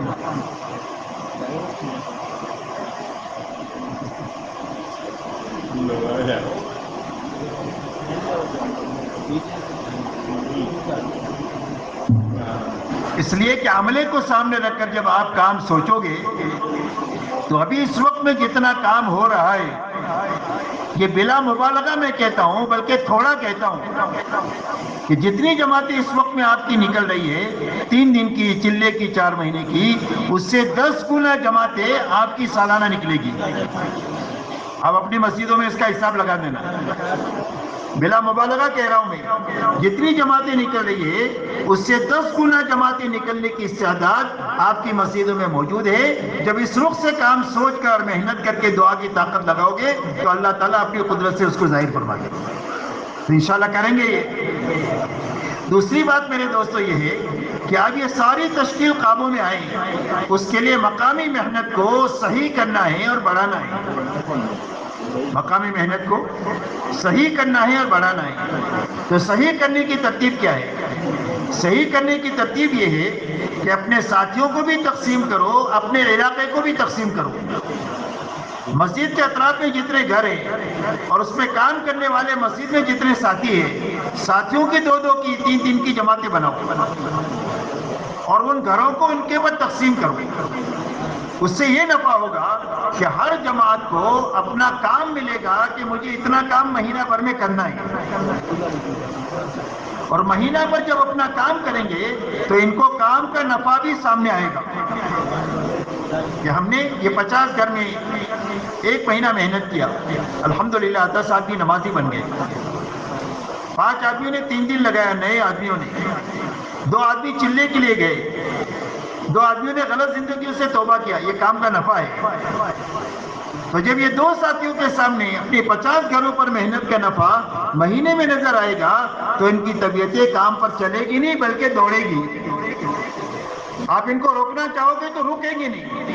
کاروبار میں نفع نظر آتا ہے تو آدمی بہت تھکتا ہے، کوئی تشکیل نہیں، کوئی ترغیب نہیں، کوئی وصولی نہیں، اور پوری طریقے سے تھکتا ہے، اس لیے کہ نفع نظر آ رہا ہے. تو محنت کا نفع ہر 2 آدمیوں کے سامنے آنا چاہیے کہ مہینہ بھر کی محنت سے کیا نفع ہوا، تو طبیعت ان کی کام پر چلے گی. دوسرا 100% کام ہو جائے گا مہینہ ہوتے ہوئے، اور تعمیری کام ہوگا.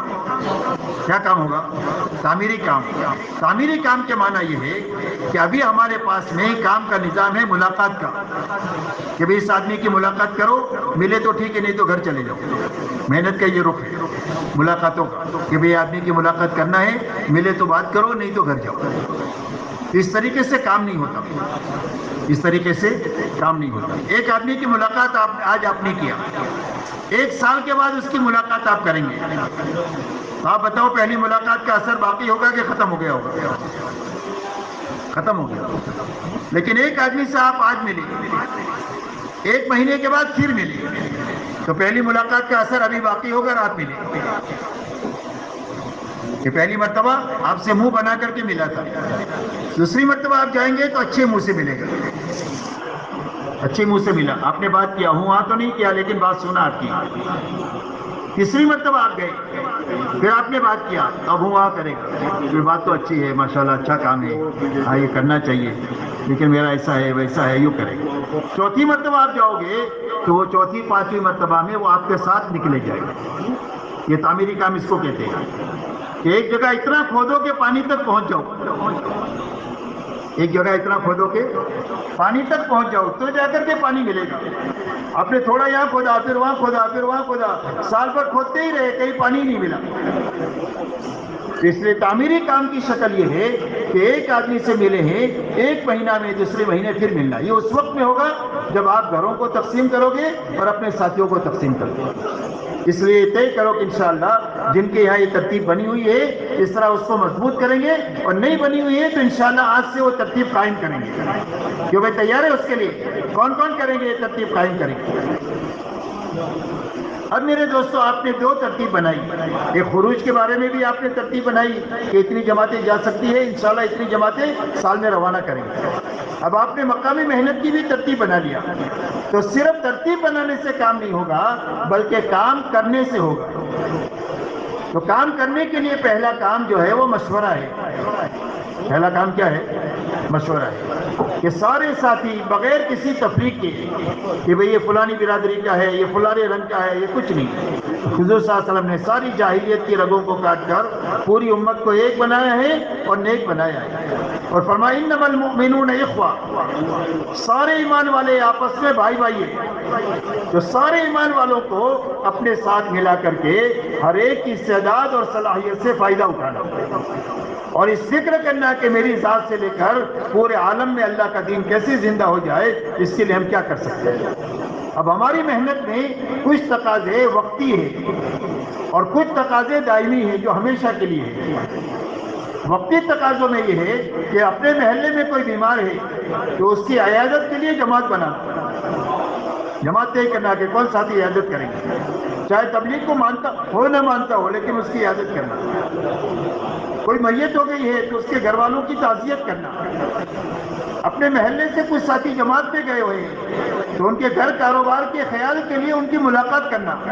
گھر میں مرد ہیں تو مرد جا کر ملاقات کریں، اور اگر مرد نہیں ہے صرف گھر میں عورتیں ہیں تو سمجھدار عورتوں کو بھیج کر گھر کے حال احوال کو لینا، گھر کے حالات کا تفقد کرنا. کوئی ضرورت ہو تو اچھی طریقے سے پورا کر دینا، کسی کے کانوں کان خبر نہ پڑے اس طریقے سے اس کا ہاتھ بٹا دینا. یہ اپنے ساتھیوں کو کام پر جمانے کا راستہ ہے.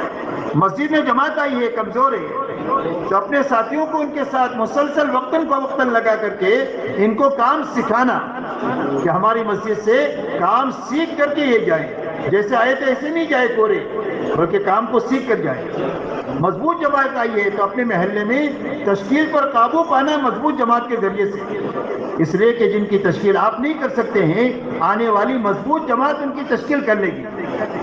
آپ کسی سے معروف ہے کہ بھئی یہ علم میں بڑے ہیں یا یہ مالداری میں بڑے ہیں یا یہ وجاہت میں بڑے ہیں، ہو سکتا ہے کہ آپ ان کی تشکیل نہ کر سکیں لیکن جو جماعت آئی ہے وہ سب کی تشکیل کر لے گی. اس لیے کہ ان کے سامنے تو سارے برابر ہیں کہ ہم نکلے سب کو نکلنا چاہیے، دوسرا کچھ نہیں جانتے ہو. تو اس لیے ان سے اپنے کام مسجد کے کام کو قابو پانا. ایسا ہی جماعت نکل رہی ہے تو اس کو وصول کرنا، وصول کرنے کے بعد میں اچھی طرح ان کو روانگی سمجھانا، ان کو اسٹیشن پر روانہ کرنے کے لیے جانا. جتنا جوان کے روانگی کا اہتمام ہم کریں گے اتنا وہ جماعتیں کام پر پڑے گی. کوئی جماعت واپس آ رہی ہے تو اس کا استقبال کرنا، مسجد میں لا کر ان کی پوری کارگزاری لینا کہ بھئی ان کا وقت تو پورا ہوا، اعمال پورے ہوئے کہ نہیں ہوئے. اعمال آپ نے روانگی میں سنے ہی، اس کی کارگزاری اس کی روشنی میں لو کہ بھئی یہ کام ہوا یا نہیں ہوا.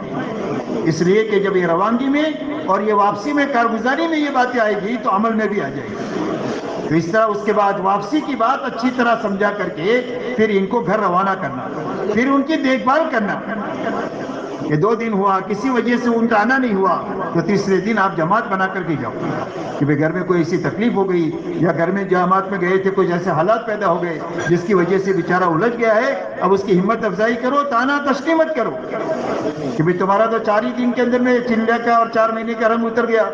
ایسی باتیں نہیں کرنا چاہیے، بلکہ محبت سے حال احوال پوچھ کر کوئی تعاون کر سکتے ہیں تو تعاون کرنا، تعاون نہیں کر سکتے ہیں تو دعا کرنا اور ان کو محبت سے جوڑنے کی فکر کرنا. تو یہ سارے وقتی تقاضے ہیں. روز جماعت نہیں جاتی، روز پہ بیمار نہیں ہوتا، روز میت نہیں ہوتی، یہ سارے وقتی تقاضے ہیں. تو ان تقاضوں میں اپنے سارے ساتھیوں کو استعمال کرنا. کام 2-3 آدمیوں کے ہاتھ میں نہیں ہونا چاہیے مسجد میں، بلکہ کام پورے عملے کے ہاتھ میں ہونا چاہیے تاکہ کوئی معذور ہو جائے یا کوئی مر جائے تو اس کے مرنے سے کام پر فرق نہیں پڑنا چاہیے. جب مجمع کے ہاتھ میں کام ہوگا تو کام فرق نہیں پڑے گا، چاہے کوئی معذور ہو جائے، چاہے کسی کا انتقال ہو جائے یا کوئی کسی جگہ دوسری جگہ رہنے کے لیے چلا جائے، کام اپنی رفتار سے چلتا رہے. اس لیے سارے ساتھیوں کو اپنے سارے کاموں میں استعمال کرنا. جب یہ کام کریں گے تو کام کے بنیں گے. سارے ساتھیوں سے کام لینا، ساروں میں صلاحیت ہے اور ان کی صلاحیتوں سے فائدہ اٹھائیں گے تو صلاحیتیں اجاگر ہوگی.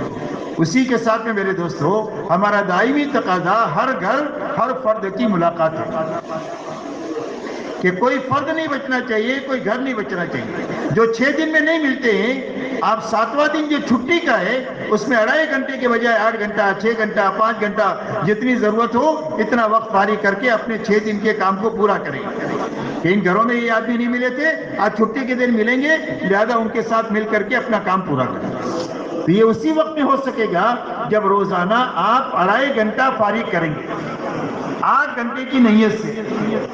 اس لیے کہ اس وقت میں 2.5 گھنٹہ مشکل اس لیے ہو رہا ہے کہ ہمارے ذہنوں میں کام نہیں ہے. جب آپ 2.5 گھنٹہ فارغ کریں گے تو اللہ تعالیٰ کام کے تقاضے آپ کے دل دماغ پر ڈالیں گے. کیوں بھائی زیادہ وقت ہو گیا کیا؟ زیادہ وقت نہیں ہوا، 2 گھنٹے کی مجلس ہوگی. گھبرائیں گے نہیں نا آپ؟ کام پورا کریں کہ چھوڑ دیں یہ بتاؤ. کیوں بھائی کام پورا کریں نا؟ ہاں کام پورا کریں گے، کسی مجبوری کی وجہ سے بیچارے جا رہے ہوں گے. تو اس کے لیے میرے دوستوں 2.5 گھنٹہ فارغ کرنا، جیسے ایک آدمی دکان کھولتا ہے تو اللہ کا حق بھیجتے ہیں. جب آپ 2.5 گھنٹہ فارغ کریں گے تو اللہ کام کے تقاضے آپ کو سجائیں گے. اور تقاضے اس طرح سجائیں گے کہ جب آپ 2.5 گھنٹہ فارغ کر کے ایک آدمی کی ملاقات کے لیے گئے، وہ آدمی گھر پر نہیں ملا تو آپ گھر نہیں جائیں گے جیسے ابھی جاتے ہیں، نہیں ملا تو گھر چلے جاتے ہیں. اس لیے کہ آپ کو 2.5 گھنٹہ پورا لگانا ہے تو آپ اس کو تلاش کریں گے کہ یہ کہاں ملے گا. اپنے گھر والوں سے پوچھا، انہوں نے کہا فلاں بازار میں ہماری دکان ہے اس میں ملیں گے. تو آپ پیدل سواری سے رکشہ کا خرچہ کر کے پیٹرول جلا کر کے یا پسینہ بہا کر اس کے پاس پہنچیں گے. وہاں پہنچے تو پتہ چلا کہ ابھی نکلا ہے یہاں سے فلاں جگہ اپنے دوستوں میں ملے گا. تو آپ گھر نہیں جاؤ گے، آپ کو تو 2.5 گھنٹہ پورا لگانا ہے تو آپ وہاں جائیں گے. جب 3 جگہ دھکا کھا کر آپ کسی کے پاس پہنچیں گے تو اللہ آپ کی بات میں وزن پیدا کر دیں گے اور سامنے والے میں قبولیت کی استعداد پیدا کر دیں گے. وہ آپ کی بات کو ٹال نہیں سکتا اور اللہ آپ کی بات میں وزن پیدا کر دیں، اس لیے کہ آپ محنت کر کے تھک کر کے اس کے پاس پہنچے. جتنا آدمی تھکے گا اتنا بات میں وزن پیدا ہوگا. تو اس طریقے سے آپ کو کام ملے گا اور اس طریقے سے آپ کی روز ترقی ہوگی. آپ 2.5 گھنٹہ پھرتے رہے 4-5 آدمیوں کی تلاش میں اور کوئی آدمی بھی نہیں ملا، لیکن آپ تھک ہار کر مسجد میں آئے اور 2 رکعت نماز پڑھ کر اللہ سے ان کا نام لے کر دعائیں مانگیں گے تو اللہ تعالیٰ آپ کی دعاؤں کو ان کے حق میں قبول کریں گے، بلکہ جس کے حق میں مانگیں گے اللہ تعالیٰ آپ کی دعاؤں کو قبول کریں گے. تھکنے کے بعد میں کوئی دعا رد نہیں ہوتی، یاد رکھو. جب صحیح طریقے سے آدمی تھکے گا اور اس کے بعد اللہ سے کہے گا تو اللہ اس کی دعا کو کبھی رد نہیں کرے گا. تو اس طریقے سے ایک ایک گھر ایک ایک فرد سے ملنا، ہر مسلمان سے اپنے دل کو صاف کر کے جا کر ملنا. ملنے میں سب سے پہلے تشکیل نہیں کرنا بلکہ ان کو ایمان کی بات سمجھاؤ. موقع محل دے کر گھر میں بیٹھ کر بات کر سکتے ہیں تو گھر میں بیٹھ کر بات کرو. تھوڑا سا ذہن بناؤ تاکہ گھر میں بات کریں گے تو بات اطمینان سے کر سکیں گے. گھر کی مستورات بھی سنیں گے.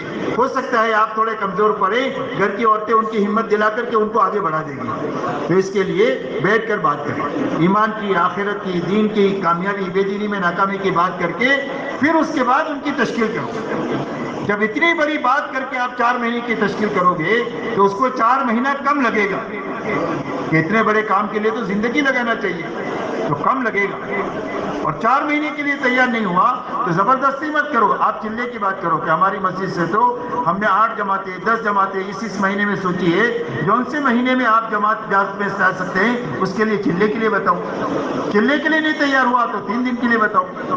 3 دن کی تشکیل کیا نہیں تیار ہوا تو منہ میلا مت کرو، آگے کی بات کرو کہ بھئی اگر کسی وجہ سے آپ گھر کاروبار نہیں چھوڑ سکتے ہیں تو آپ اپنے گھر کاروبار کے ساتھ اللہ کے دین کا کام کر سکتے ہیں. اپنی مسجد میں کام کی یہ شکلیں ہیں، اس میں کسی نہ کسی عمل میں آپ شریک ہو جائے تو انشاءاللہ اللہ تعالیٰ آپ کو بہت ثواب بھی دیں گے اور اللہ تعالیٰ آپ کی محنت میں لگنے کا، آگے بڑھنے کا ذریعہ اللہ بنا دے گا. اس طرح کسی نہ کسی عمل کے لیے ہر مسلمان کو تیار کرنا. ہر مسلمان کا تعلق مسجد سے ہونا چاہیے اور مسجد کے راستے سے 5 کاموں کے ساتھ یا کسی نہ کسی ایک عمل کے ساتھ بھی اس کا تعلق ہونا چاہیے. یہ عمل اس کو آگے بڑھا دے گا. اب دیکھو درخت کی ٹہنی ایک مرتبہ ٹوٹ جاتی ہے لیکن اس کی کھال لٹکی ہوئی ہوتی ہے تو بھی پتے ہرے بھرے رہتے ہیں. ایک کھال میں. تو ایسا ایک عمل کے ساتھ آپ ہر مسلمان کو جوڑ دو گے تو یہ عمل اس کو ہرا بھرا کر دے گا اس کی دینداری کو. تو اس کے لیے ہر مسلمان کو اس کے ساتھ جوڑنے کی کوشش کرنا. کیوں بھائی کریں گے انشاءاللہ. کون کون یہ 2.5 گھنٹہ روز لگائے گا؟ کیوں بھائی کون لگائے گا؟ 2.5 گھنٹے میں کتنی منٹ ہوتی ہے؟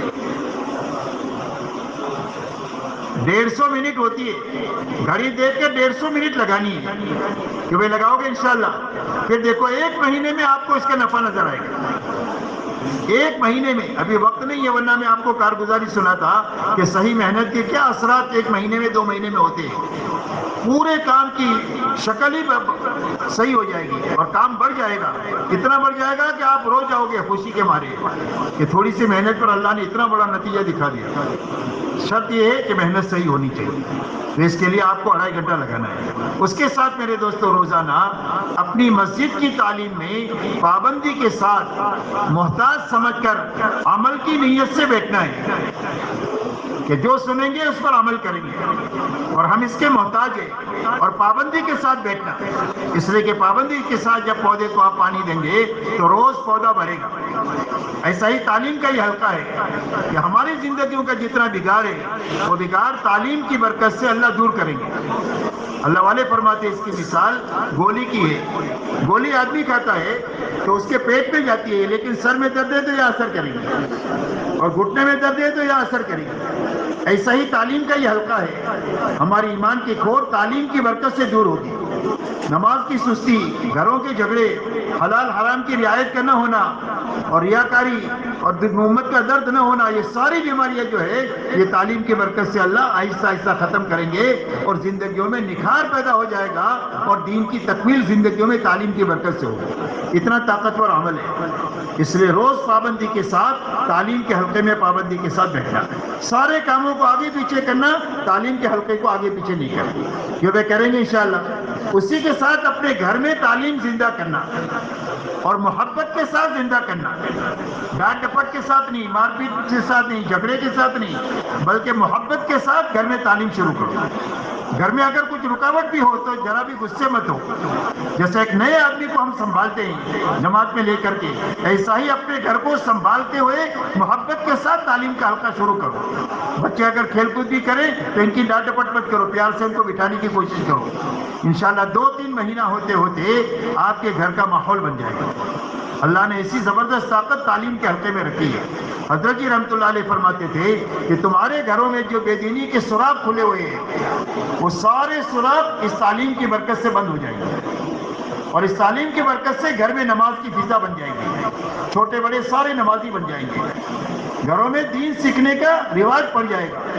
قرآن پاک کی تلاوت, تسبیحات کا اہتمام گھر میں زندہ ہو جائے گا. سنت والی زندگی گھروں میں زندہ ہو جائے گی. بچوں کی تربیت کا نظام گھر میں قائم ہو جائے گا اور گھروں میں سادگی اور حیا آ جائے گی جو اسلام کی بنیاد ہے. یہ بنیاد کام آدمی کو یقین آنا چاہیے.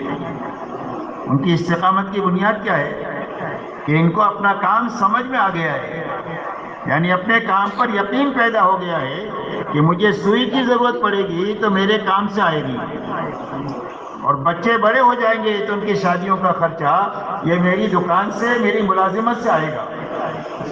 ان کو مکان کی ضرورت ہوگی تو مکان یہیں سے آئے گا. میری ہر چھوٹی بڑی ضرورت یہاں سے پوری ہوگی. یہ یقین ان کی استقامت کا ذریعہ ہے.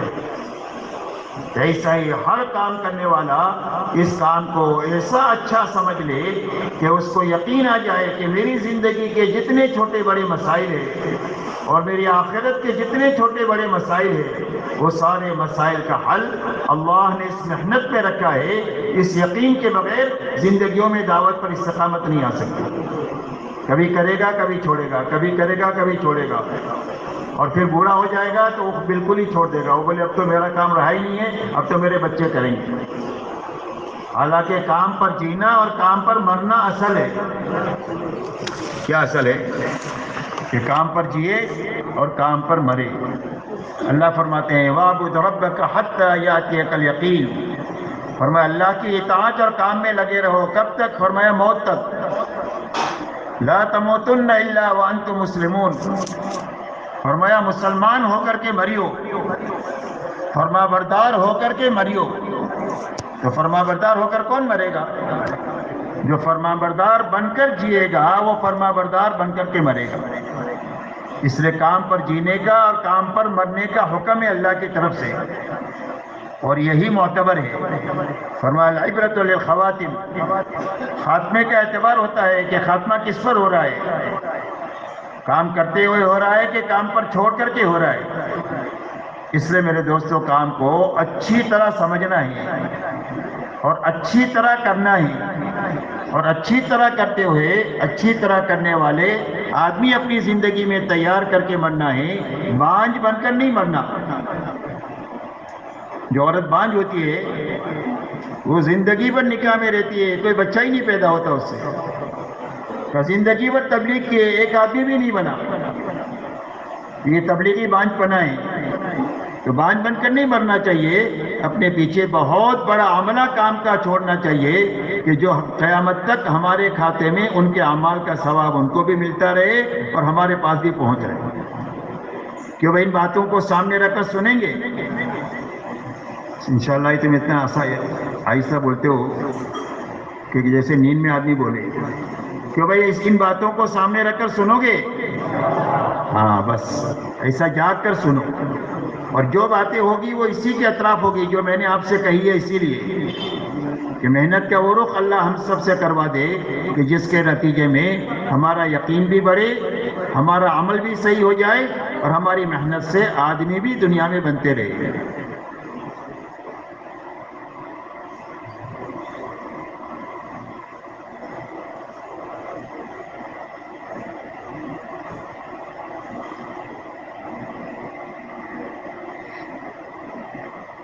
میرے محترم بزرگوں، دوستو،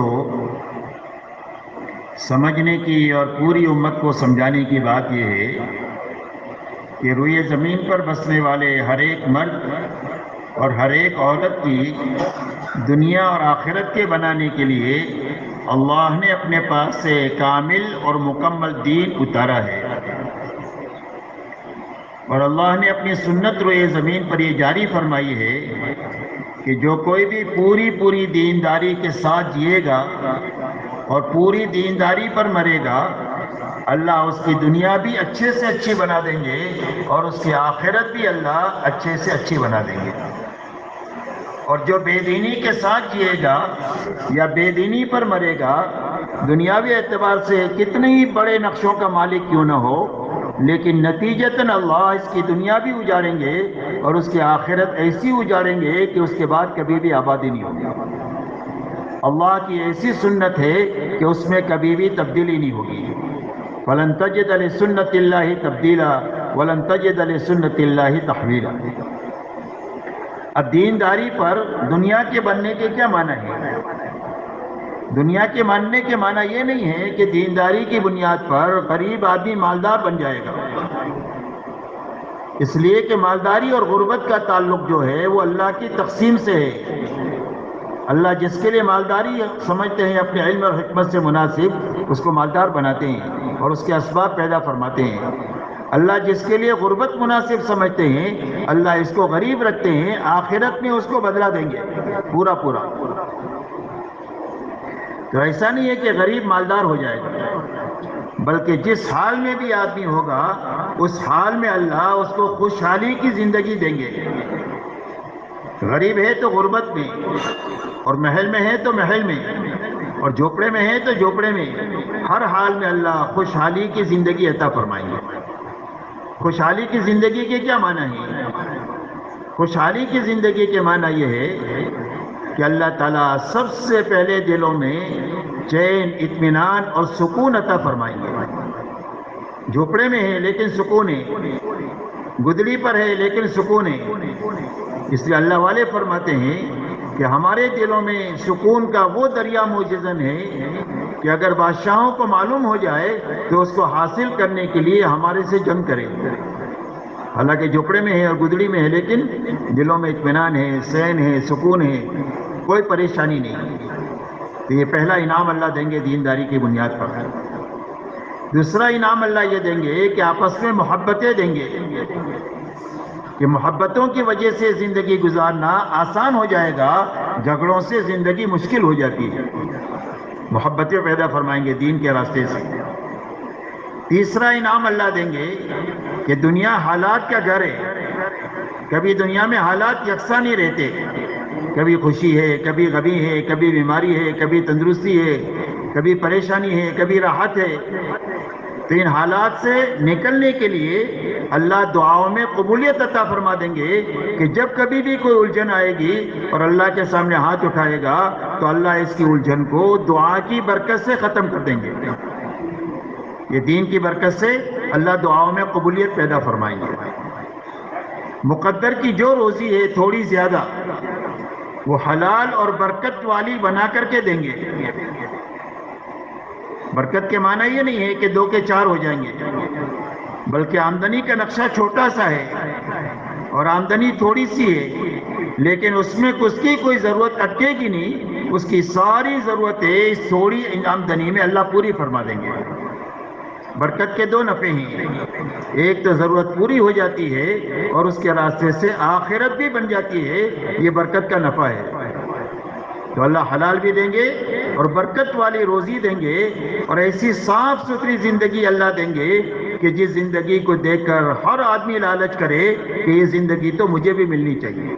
یہ دیکھو سو گیا میرے پاس سامنے ہی، اے بیٹا میری طرف دیکھے گا تو نیند نہیں آئے گی، ہے نا؟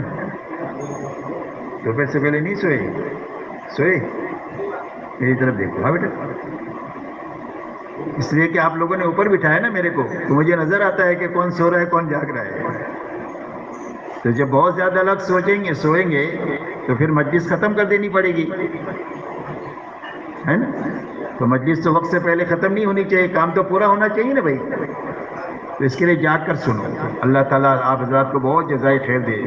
یہ ساری مجلس ہماری جو بھی ہو رہی ہے یہ بہت کام کی مجلس سے ہو رہی ہے۔ ہر مجلس کا ایک رنگ ہے، ہر مجلس کا ایک رنگ ہے اور کام کا ایک رخ ہے۔ وہ ساری مجلس سے بن کر کے ایک کام کی مضبوط شکل شام کو بنے گی۔ کوئی ایک مجلس میں آپ نے رہے تو کام ادھورا آپ سمجھ کے جائیں گے، اور جب ساری مجلسوں میں ہم جاگ کر اور اچھی طرح بیٹھیں گے تو کام کا مضبوط رخ اپنے ذہنوں میں لے کر اپنے علاقوں میں جائیں گے۔ یہ مقصود ہے جمع ہونے کا، تقریب بنیاد نہیں ہے۔ تقریر تو آپ کی مجمع میں ایسے لوگ ہوں گے جو ہم سے اچھی تقریر کر لیتے ہوں گے، آپ سمجھے کہ نہیں بھائی؟ اس لیے مجلسوں کو اللہ کا انعام سمجھے ہم کہ اللہ کی طرف سے اللہ نے موقع فراہم کیا ہے، اس موقع سے پورا فائدہ اٹھانا چاہیے۔ تو یہ دنیا کی کامیابی ہے اور آخرت کی کامیابی اللہ جنت کی شکل میں دیں گے۔ اسی لیے حدیث میں آتا ہے کہ کم سے کم درجے کا جو جنتی ہوگا اللہ اس کو دنیا سے 10 گنا بڑی جنت عطا فرمائیں گے۔ آپ کے امریلی جتنی نہیں اور کاٹھیاواڑ جتنی نہیں، بلکہ پوری دنیا سے 10 گنا بڑی جنت کم سے کم درجے کے جنتی کو عطا فرمائیں گے۔ تو جنت کیا ہے؟ فرمایا جنت خواہشات کے پوری کرنے کی جگہ ہے۔ اللہ نے ہر آدمی میں 2 چیزیں رکھی ہے، ایک ضرورت رکھی ہے، ایک خواہش رکھی ہے۔ ضرورت محدود ہے، خواہش لامحدود ہے۔ تو ضرورت کے پورا کرنے کا اللہ نے وعدہ کیا اور دنیا میں کریں گے، اور خواہش کے پورا کرنے کے لیے اللہ نے جنت بنائی ہے۔ اس لیے کہ لامحدود ہے تو دنیا محدود ہے، تو یہاں خواہشات کسی کی پوری نہیں ہو سکتی۔ ہر آدمی کی چاہت ہے کہ وہ ہمیشہ جوان رہے، ہمیشہ خوبصورت رہے، ہمیشہ طاقتور رہے، ہمیشہ زندہ رہے، اور دنیا میں اس کے بعد تھوڑا نہ ہو، اس کے بعد بہت ہو، پوری دنیا کا یہ بادشاہ ہو۔ یہ چاہت ہے آدمی کی، یہ ساری چاہتیں اس کی جنت میں پوری ہوگی۔ ہمیشہ جوان رہے گا، کبھی بوڑھا نہیں ہوگا، ہمیشہ تندرست رہے گا، کبھی بیمار نہیں ہوگا، ہمیشہ خوبصورت ہوگا، کبھی اس پر بدصورتی نہیں آئے گی۔ 100 آدمیوں کی طاقت دے کر اس کو جنت میں داخل کیا جائے گا، کبھی اس طاقت پر زوال نہیں آئے گا۔ اور دوسرا انعام اللہ یہ دیں گے کہ اللہ تعالیٰ اعلان کریں گے میرے بندو میں تم سے راضی ہو گیا ہوں، اب تم سے کبھی ناراض نہیں ہوں۔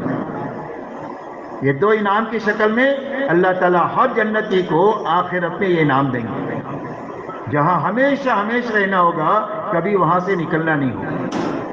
اس لیے دونوں جہاں کی کامیابی کا راز صرف دین کے اندر میں ہے، دوسرا کوئی راستہ نہیں۔ اس لیے ہمیں یہ بات سمجھنا بھی ہے اور پوری امت کو اور امت کے راستے سے ساری انسانیت کو سمجھانے کے لیے کوئی راہ اللہ سے مانگنا ہے تاکہ ساری انسانیت جہنم سے بچ جائے اور ہمیشہ ہمیشہ کے لیے اللہ کی رضا میں اور جنت میں داخل ہو جائے۔ دوسری بات میرے دوستو یہ سمجھنی ہے کہ اللہ نے اتنا عظیم دین جو عطا فرمایا ہے وہ آسان عطا فرمایا ہے، مشکل نہیں دیا، اس لیے کہ اللہ اپنے بندوں پر بہت مہربان ہے اور بہت رحم کرنے والے ہیں۔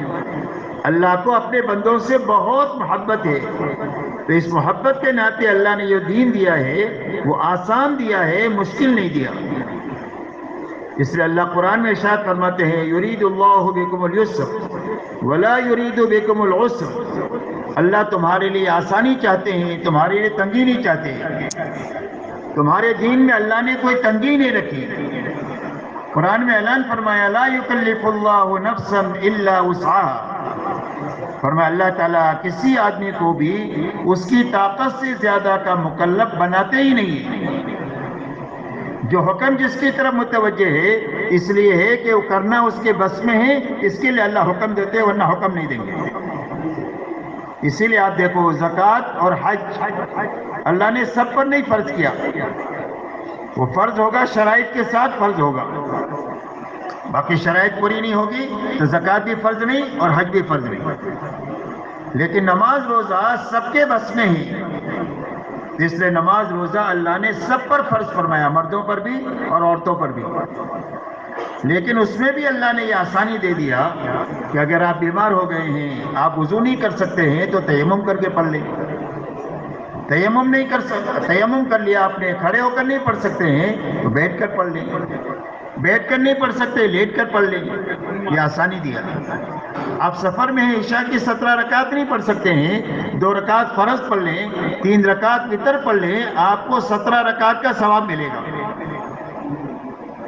آپ بیمار ہو گئے، گھر پر روزہ نہیں رکھ سکتے، فرمایا تندرستی کے دنوں میں رکھ لے، بعد میں۔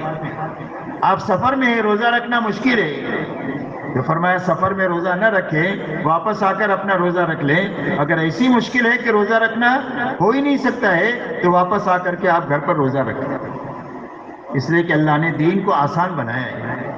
اسی لیے حدیث پاک میں یہ آتا ہے کہ ایک آدمی جوانی میں، تندرستی میں، اپنے مقام پر رہ کر بہت اللہ کی عبادت کرتا ہے، بہت دعوت کی محنت کرتا ہے، بہت مجاہدے اور ریاضت کرتا ہے، لیکن بیمار ہو گیا یا بوڑھا ہو گیا یا سفر میں چلا گیا تو وہ ساری عبادتیں جو کرتا تھا وہ نہیں ہو سک رہی ہے، تو فرمایا نہ کرنے کے باوجود بھی وہ ساری عبادتیں بوڑھاپے میں، بیماری میں اور سفر میں وہ پوری پوری لکھی جائے گی، اس لیے کہ اللہ نے دین کو آسان بنایا ہے۔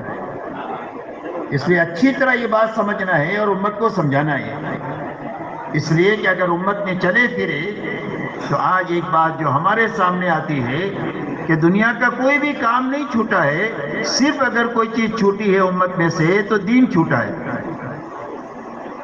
کیا چھوٹا ہے امت میں سے؟ امت میں سے دین چھوٹا ہے۔ تو اس کو یہ سمجھنا ضروری ہے کہ دین چھوٹنے کی کیا وجہ؟ دنیا کے کام تو بہت مشکل ہے لیکن سارے کام ہو رہے ہیں، اگر چھوٹا ہے کوئی چیز تو وہ دین چھوٹا ہے۔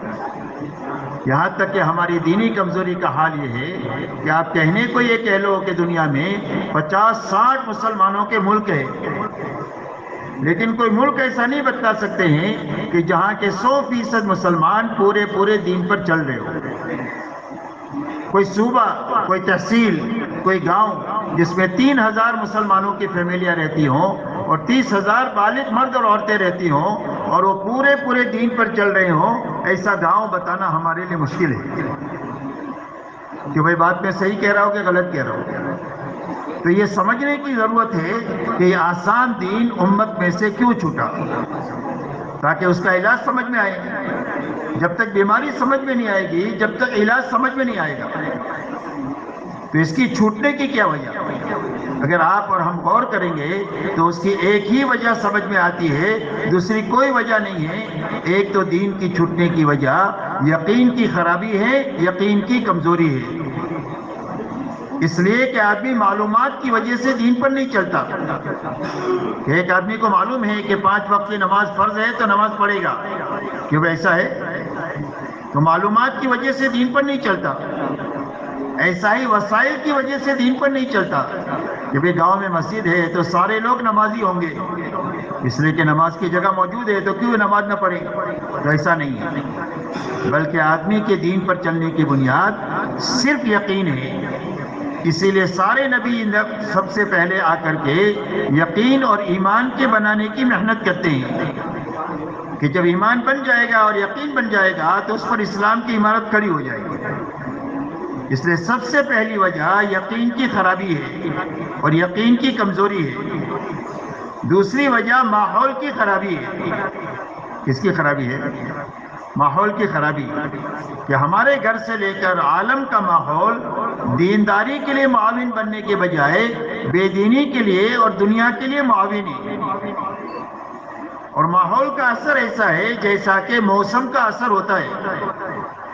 سردی آئے گرمی آئے تو سب کو سردی گرمی لگے گی، امام صاحب کو بھی اور مقتدی کو بھی، بادشاہ کو بھی اور فقیر کو بھی. اس کی کسی کے ساتھ کوئی رشتہ داری نہیں ہوتی. تو جس طرح موسم کا اثر ہے ایسا ہی ماحول کا اثر ہے. کہ اچھا ماحول ہوگا تو آدمی کی طبیعت اچھائی کی طرف چلے گی، اور برا ماحول ہوگا تو طبیعت برائی کی طرف چلے گی. ایسا ہی ماحول کا اثر ہے. اسی لیے حدیث پاک میں آتا ہے کل مولود یولد علی الفطرہ، کہ ہر پیدا ہونے والا بچہ کہیں بھی پیدا ہو جائے، کسی کے بھی گھر میں پیدا ہو جائے، اللہ اس کو کافر بنا کر نہیں پیدا کرتے ہیں، اللہ اس کو ایمان کی فطرت پر پیدا کرتے ہیں.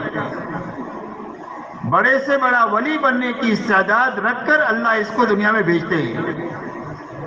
لیکن اس نے جس ماحول میں آنکھ کھولی، اس نے ایمان کے خلاف دیکھا، ایمان کے خلاف سنا، ایمان کے خلاف بولا اور ایمان کے خلاف سوچا، اور پوری اس کے گھر کا ماحول بے ایمانی کا ہی دیکھا، جس کے نتیجے میں جس فطرت پر اللہ نے اس کو پیدا کیا تھا وہ آہستہ آہستہ اندر کی فطرت مسخ ہو گئی اور یہ مجوسی ہو گیا، مشرک ہو گیا، کافر ہو گیا، حالانکہ اللہ نے اس کو مشرک نہیں پیدا کیا.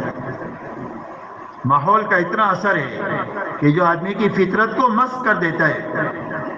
حصی مثال سے اس کو سمجھ سکتے ہیں کہ ایک عطار نے اپنی بیٹی کو چمڑے کے بیپاری کے یہاں دیا، تو عطار کے یہاں تو خوشبو ہی خوشبو، اور چمڑے کے بیپاری کے یہاں بدبو ہی بدبو. تو لڑکی نے اپنی ساس سے یہ کہا کہ اماں جان میں تو تمہارے ماحول میں ایک دن بھی نہیں جی سکوں گی، میں تو مر جاؤں گی. تو اس کی ساس نے یہ کہا کہ بیٹا تھوڑا دن صبر کر لے، سب کام ٹھیک ہو جائے گا. ہفتہ 10 دن گزر گئے تو لڑکی نے کہنا شروع کیا کہ اماں جان آپ نے میری بزرگی اور کرامت دیکھی کہ جب تمہارے ماحول میں آئی تھی تو کتنی بدبو تھی، اور میرے آنے کی برکت سے تمہارے ماحول کی بدبو ختم ہو گئی. تو کیوں بھائی ختم ہو گئی؟ تو اس کی ساس نے یوں کہا بٹیا بدبو نہیں ختم ہوئی، تیری سونگنے کی طاقت ختم ہو گئی اس ماحول کی گندگی کی وجہ سے. تو ماحول کا اتنا زبردست اثر ہے. اس لیے میرے دوستو یہ 2 وجہ ہے، ایک یقین کی کمزوری اور خرابی ہے، دوسری ماحول کی خرابی ہے جس کی وجہ سے ہمارے لیے اور امت کے لیے دین پر چلنا مشکل ہوا ہے.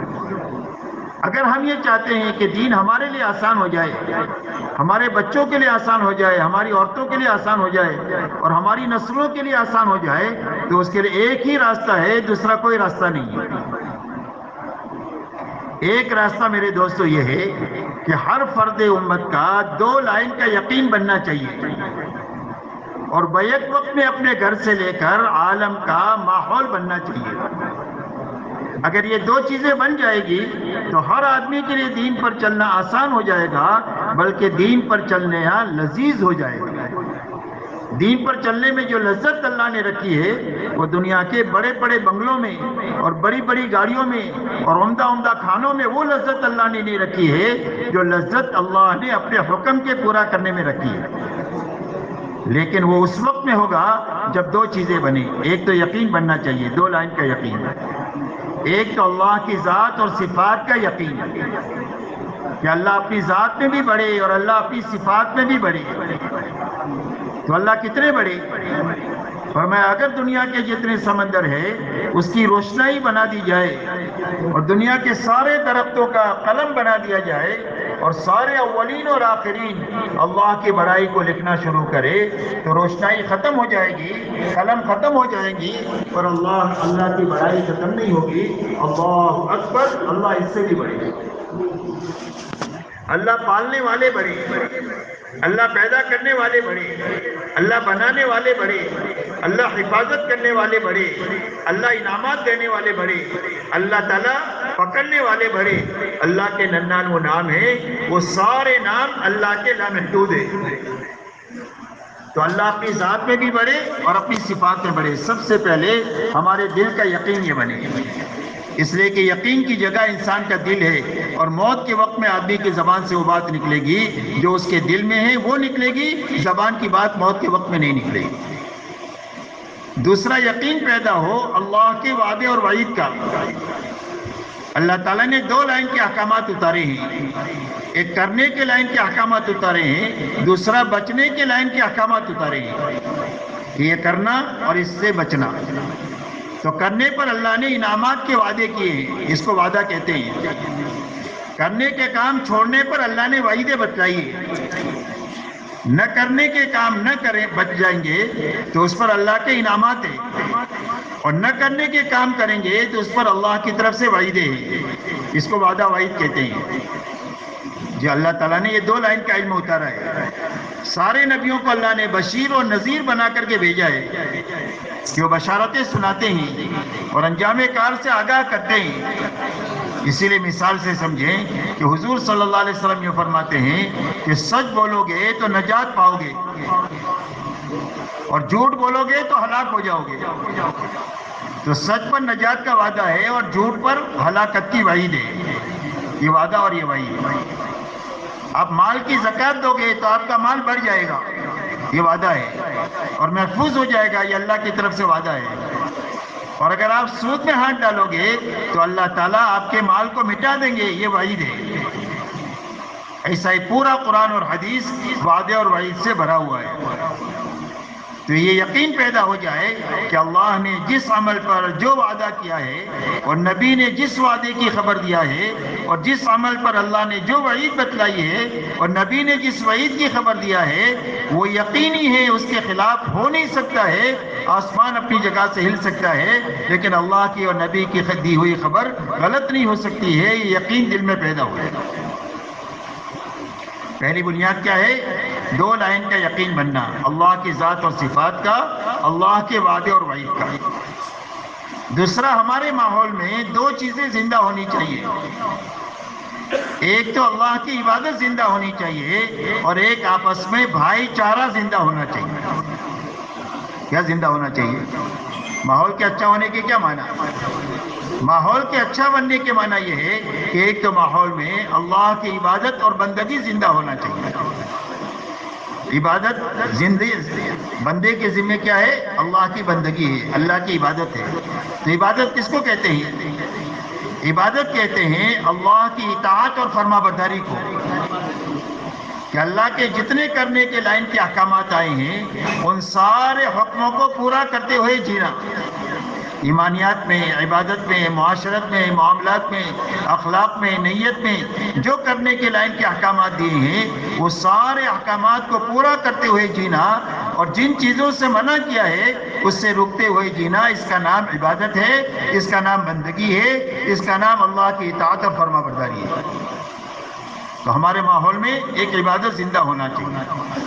دوسرا, ہمارے ماحول میں بھائی چارہ زندہ ہونا چاہیے, حقوق کی ادائیگی زندہ ہونی چاہیے, انصاف زندہ ہونا چاہیے, احسان زندہ ہونا چاہیے, آپس کی نفرتیں ختم ہونی چاہیے, آپس کی دشمنیاں ختم ہونی چاہیے, آپس کی تیری میری ختم ہونا چاہیے.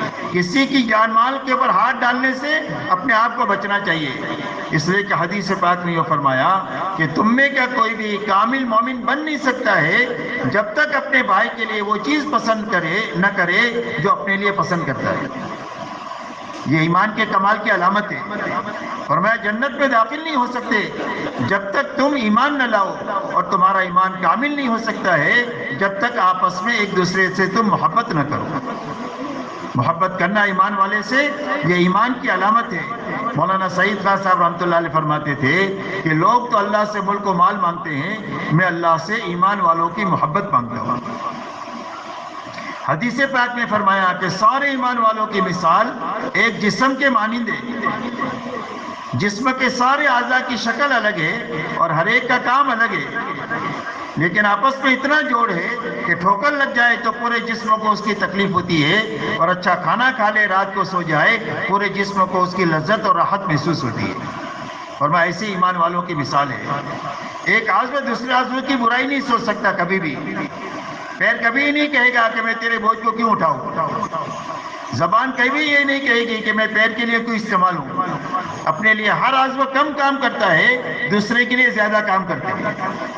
فرمایا ایمان والوں کی مثال ایسی ہے کہ کوئی مسلمان اپنے بھائی کی برائی کبھی سوچ نہیں سکتا، اس لیے کہ جس کے دل میں ایمان ہے وہ تو اللہ کی نگاہ میں اتنا قیمتی ہے کہ اللہ اس کی وجہ سے ساری دنیا کے نظام کو باقی رکھیں گے۔ حالانکہ دنیا میں چھوٹے سے چھوٹا نظام ایک فرد کے لیے نہیں چلایا جا سکتا ہے، کیا بس کسی ایک آدمی کے لیے چلائی نہیں جائے گی، ایک گاؤں سے دوسرے گاؤں کے لیے ٹرین ایک پیسنجر کے لیے نہیں چلائی جائے گی، لیکن جب تک ایک آدمی اللہ اللہ کہنے والا ہوگا اللہ اس آدمی کے لیے پوری دنیا کا نظام باقی رکھیں گے۔ تو یہ اتنا قیمتی آدمی ہے، یہ قابل محبت ہے، قابل نفرت نہیں ہے۔ ہر مسلمان سے محبت کرنا سیکھنا ہے اور نفرتیں آپس میں ختم ہو جائے اور عبادت زندہ ہو جائے۔ فرمایا دو چیزیں زندہ ہو جائے گی تو ماحول پاک ہو جائے گا۔ اب ماحول کے بننے میں سب سے پہلے ہمارے گھر کا ماحول بننا چاہیے، اس لیے کہ ہمارے لیے دینداری جو آئے گی آسان ہوگی وہ اپنے گھر کے تعاون سے ہوگی، کہ مرد ہے، عورت ہے، بچے ہیں اور سارے دیندار ہیں، تو جو بات آپ دین کی کہیں گے سارے اس کے لیے تیار ملیں گے۔ گھر میں آپ میں دینداری ہے، عورت میں دینداری نہیں ہے، تو آپ دینداری کی بات کریں گے شادی غمی میں تو وہ کہے گی ہم ایسا نہیں کریں گے، ہم تو رواج کے مطابق کریں گے، تو آپ کو عورت کے ہاتھوں مجبور ہونا پڑے گا۔ عورت کی زندگی میں دین ہے، مرد کی زندگی میں دین نہیں ہے، تو مرد کے ہاتھوں عورت کی زندگی برباد ہوگی، ہمیشہ زندگی بھر خوشی غمی میں عورت کا دین برباد ہوگا۔ مرد اور عورت میں دینداری ہے، بچوں میں نہیں ہے، تو بچوں کے ناجائز نخرے پورے کرنے میں مرد اور عورت دونوں کی دینداری جو ہے وہ متاثر ہوگی، اس لیے کہ دین جو چلتا ہے وہ آپس کے تعاون سے چلتا ہے۔ کس سے چلتا ہے؟ آپس کے تعاون سے، ساتھ دینے سے۔ اسی لیے قرآن میں اللہ حضور صلی اللہ علیہ وسلم سے فرماتے ہیں ثم اوحینا الیک ان اتبع ملت ابراہیم حنیفا، کہ نبی جی ہم نے تمہارے پاس یہ وحی بھیجی ہے کہ آپ ملت ابراہیمی کا اتباع کریں۔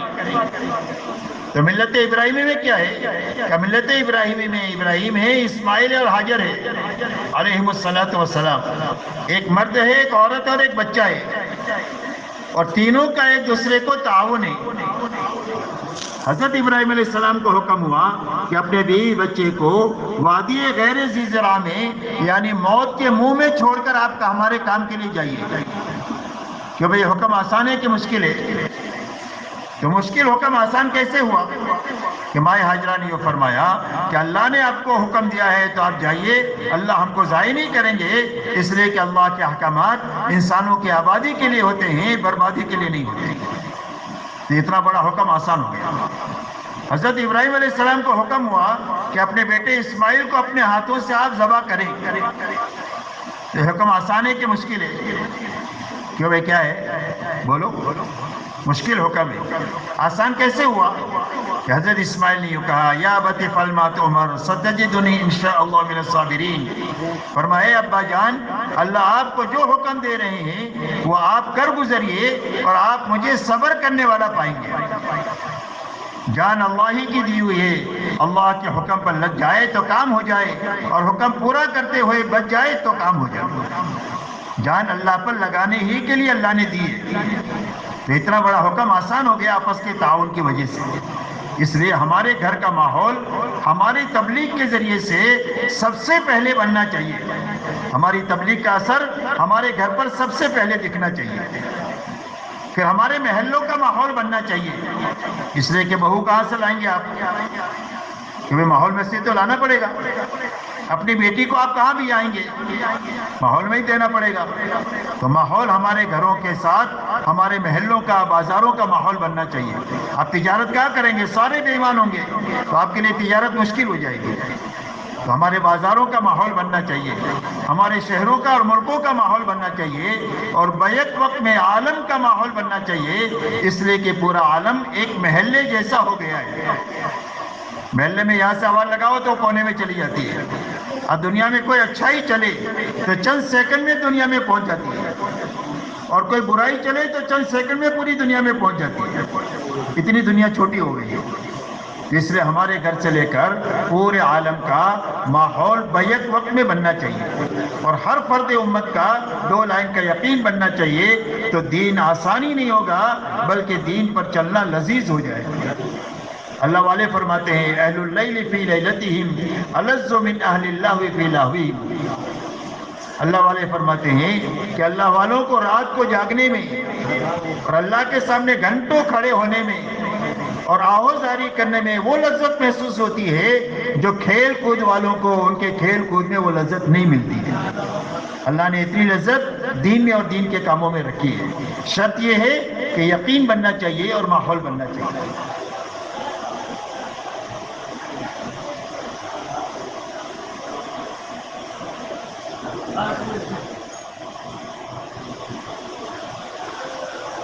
اب میرے محترم دوستو، بیک وقت میں ہر آدمی کا 2 لائن کا یقین بنے اور بیک وقت میں ماحول میں دینداری آئے، اس کا کیا راستہ؟ اس کا کیا راستہ؟ اس کو سمجھنا چاہیے نا بھائی. تو اس کے لیے میرے دوستو راستہ یہ ہے کہ اللہ نے حضور صلی اللہ علیہ وسلم کو ایک تو کامل شریعت لے کر کے بھیجا، دوسرا ہر فرد امت کو اس شریعت پر چلنے کی طاقت مل جائے اور بیک وقت میں ماحول میں شریعت زندہ ہو جائے. اس کے لیے آپ کو اعمال نبوت لے کر کے بھیجا کہ جن اعمال نبوت میں مشغولی کی وجہ سے بیک وقت میں فرد یقین کے اعتبار سے بنے گا اور بیک وقت میں ماحول بننا شروع ہو جائے گا. ایسے اعمال دے کر آپ کو بھیجا. ان اعمال میں کا سب سے پہلا عمل جو ہے وہ دعوت الی اللہ ہے. اللہ نے آپ کو داعی بنا کر کے بھیجا، تو آپ نے بے طلبوں میں بے غرض بن کر جانا شروع کیا کہ ان سے کوئی غرض نہیں ہے وابستہ، اور اپنا لگا کر ان کے پاس جانا شروع کیا. اور ان بے طلبوں کو سب سے پہلے طلب پیدا کرنے کے لیے آپ نے ان کو اللہ کی پہچان کرائی ہے کہ اللہ کون ہے اور کیسے ہے.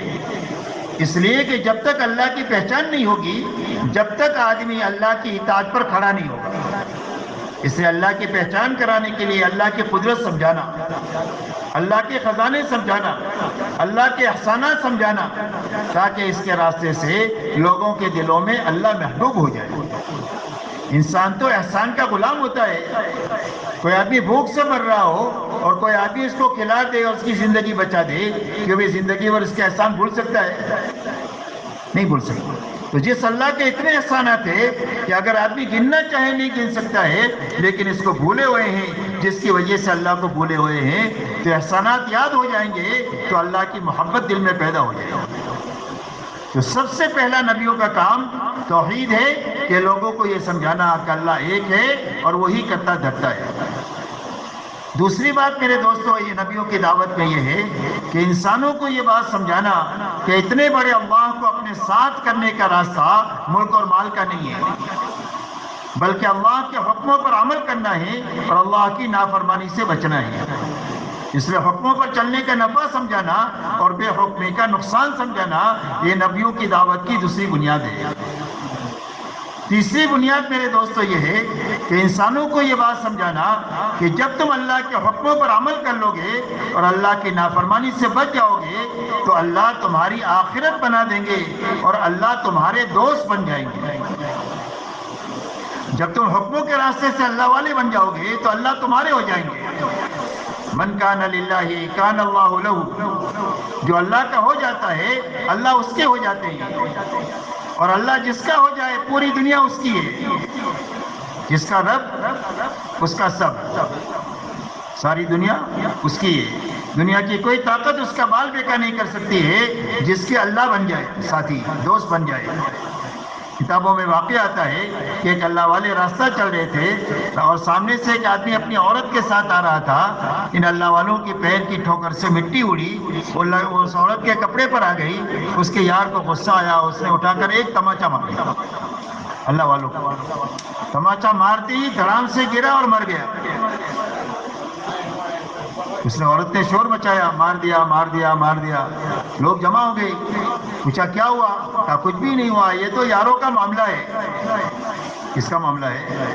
یاروں کا۔ اس کے یار کو غصہ آیا، اس نے مجھے مارا، اور ہمارے یار کو غصہ آیا، اس نے اس کا کام تمام کر دیا۔ تو ہمارے یار کون ہے؟ اللہ ہے۔ اللہ ولی الذین آمنوا، اللہ ایمان والوں کے ولی اور دوست ہے۔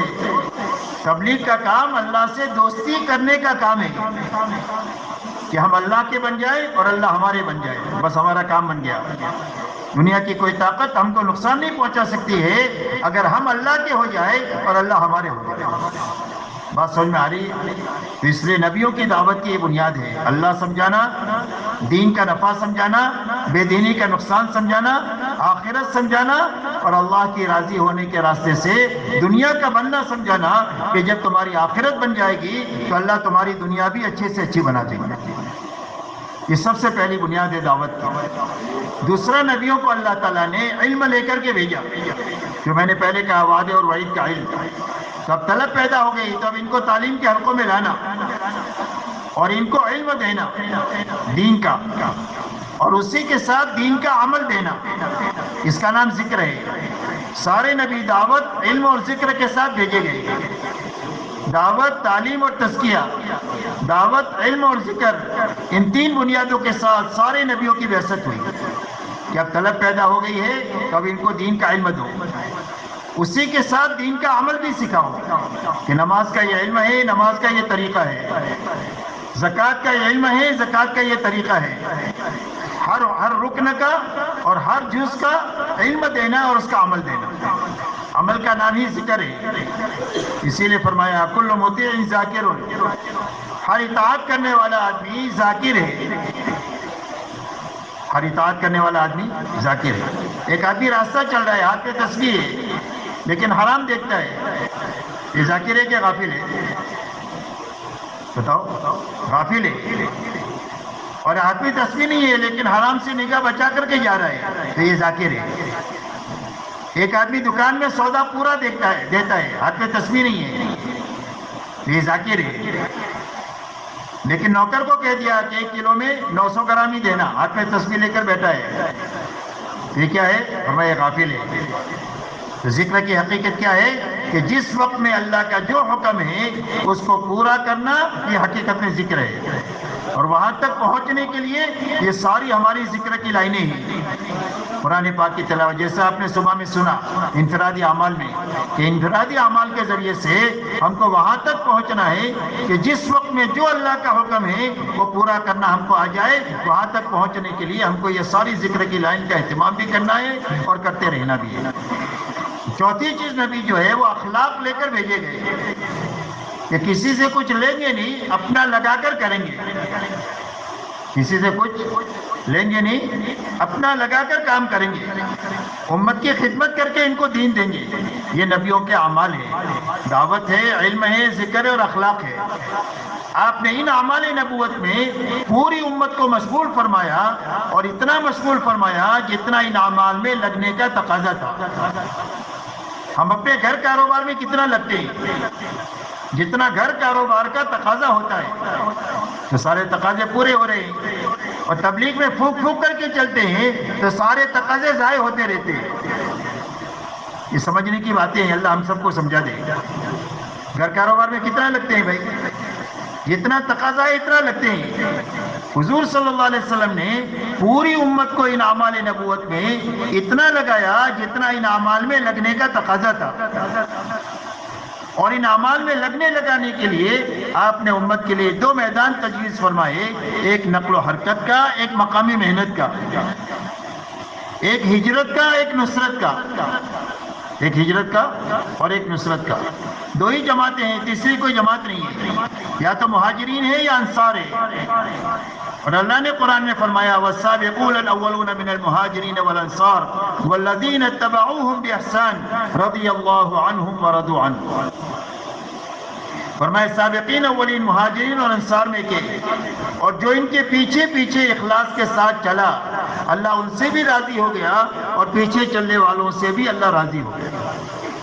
مولانا الیاس صاحب رحمۃ اللہ علیہ فرماتے ہیں کہ ایک مسلمان نقل و حرکت میں بھی نہیں ہے اور ایک مقامی کام میں بھی نہیں ہے، تو میرے کیسا مسلمان ہے؟ مسلمان کے 2 ہی کام ہیں، یا تو نقل و حرکت میں ہونا چاہیے، اور اگر نقل و حرکت سے واپس آ گیا تو اپنے گھر کاروبار کو دیکھتے ہوئے مقامی محنت میں ہونا چاہیے. تیسری جگہ بیٹھنے کی کوئی ہے ہی نہیں. یہ جابوں میں بیٹھتے ہیں نا گھنٹوں گھنٹوں اور جو ٹائم پاس کرتے ہیں، یہ ہمارا کام ہی نہیں ہے، یہ تو اپنے دین کو برباد کرنے کا کام ہے. اس لیے فرماتے تھے کہ مسلمان یا تو نقل و حرکت میں ہونا چاہیے، اور نقل و حرکت سے واپس آ گیا تو اپنے گھر کاروبار کو دیکھتے ہوئے دین کی مقامی محنت میں ہونا چاہیے. جب حضور صلی اللہ علیہ وسلم نے پوری امت کو ان اعمال نبوت میں ان 2 محنتوں میں چلایا تو اس محنت میں چلانے کے نتیجہ یہ ہوا کہ صرف 23 سال میں 650 سال کی جہالت اور 650 سال کی گمراہی صرف 23 سال میں ختم ہو گئی. حضرت عیسیٰ علیہ السلام اور حضور صلی اللہ علیہ وسلم کے بیچ میں 650 سال کا زمانہ ہے جس میں کوئی نبی نہیں آئے، جس کی بنا پر جہالت آخری درجے کی اور گمراہی آخری درجے کی. اور یہ ساری جہالت اور گمراہی کتنے سال میں ختم ہوئی؟ صرف 23 سال میں ختم ہو گئی. تو اس کی کیا بنیاد ہے؟ حضور صلی اللہ علیہ وسلم نے گلے میں کوئی تعویذ لٹکا دیا تھا ان کے، یا کوئی گولی کھلا دیا ان کو؟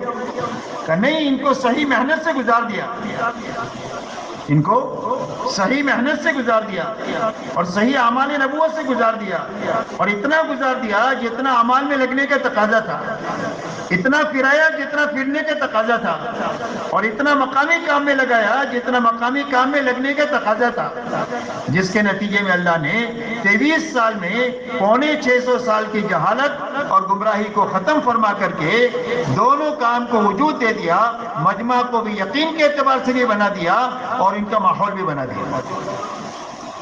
بات سمجھ میں آئی بھائی؟ آپ کی 23 سالہ محنت کے نتیجے میں جہالت اور گمراہی تو ختم ہوئی لیکن 2 بڑی خیر دنیا میں وجود میں آئی ہے. ایک تو پورا مجمع یقین کے اعتبار سے بن گیا، مردوں کا، عورتوں کا، جوانوں کا، بوڑھوں کا، مالداروں کا، غریبوں کا، گردے کی سوسائٹی جسے بنتی ہے، ایسا ایک مجمع تیار ہو گیا جس کو پوری دنیا کے سامنے پیش کیا جا سکتا ہے کہ یہ اسلام ہے اور یہ مسلمان ہے. اسلام کو سیکھنے سمجھنے کے لیے تم کو کتاب دیکھنے کی ضرورت نہیں ہے، یہ ہماری جماعت ہے، یہ ساری کتابی شکل میں موجود ہے. اسی لیے صحابہ کے بارے میں آتا ہے کانوا کتاب اللہ یمشون علی الارض.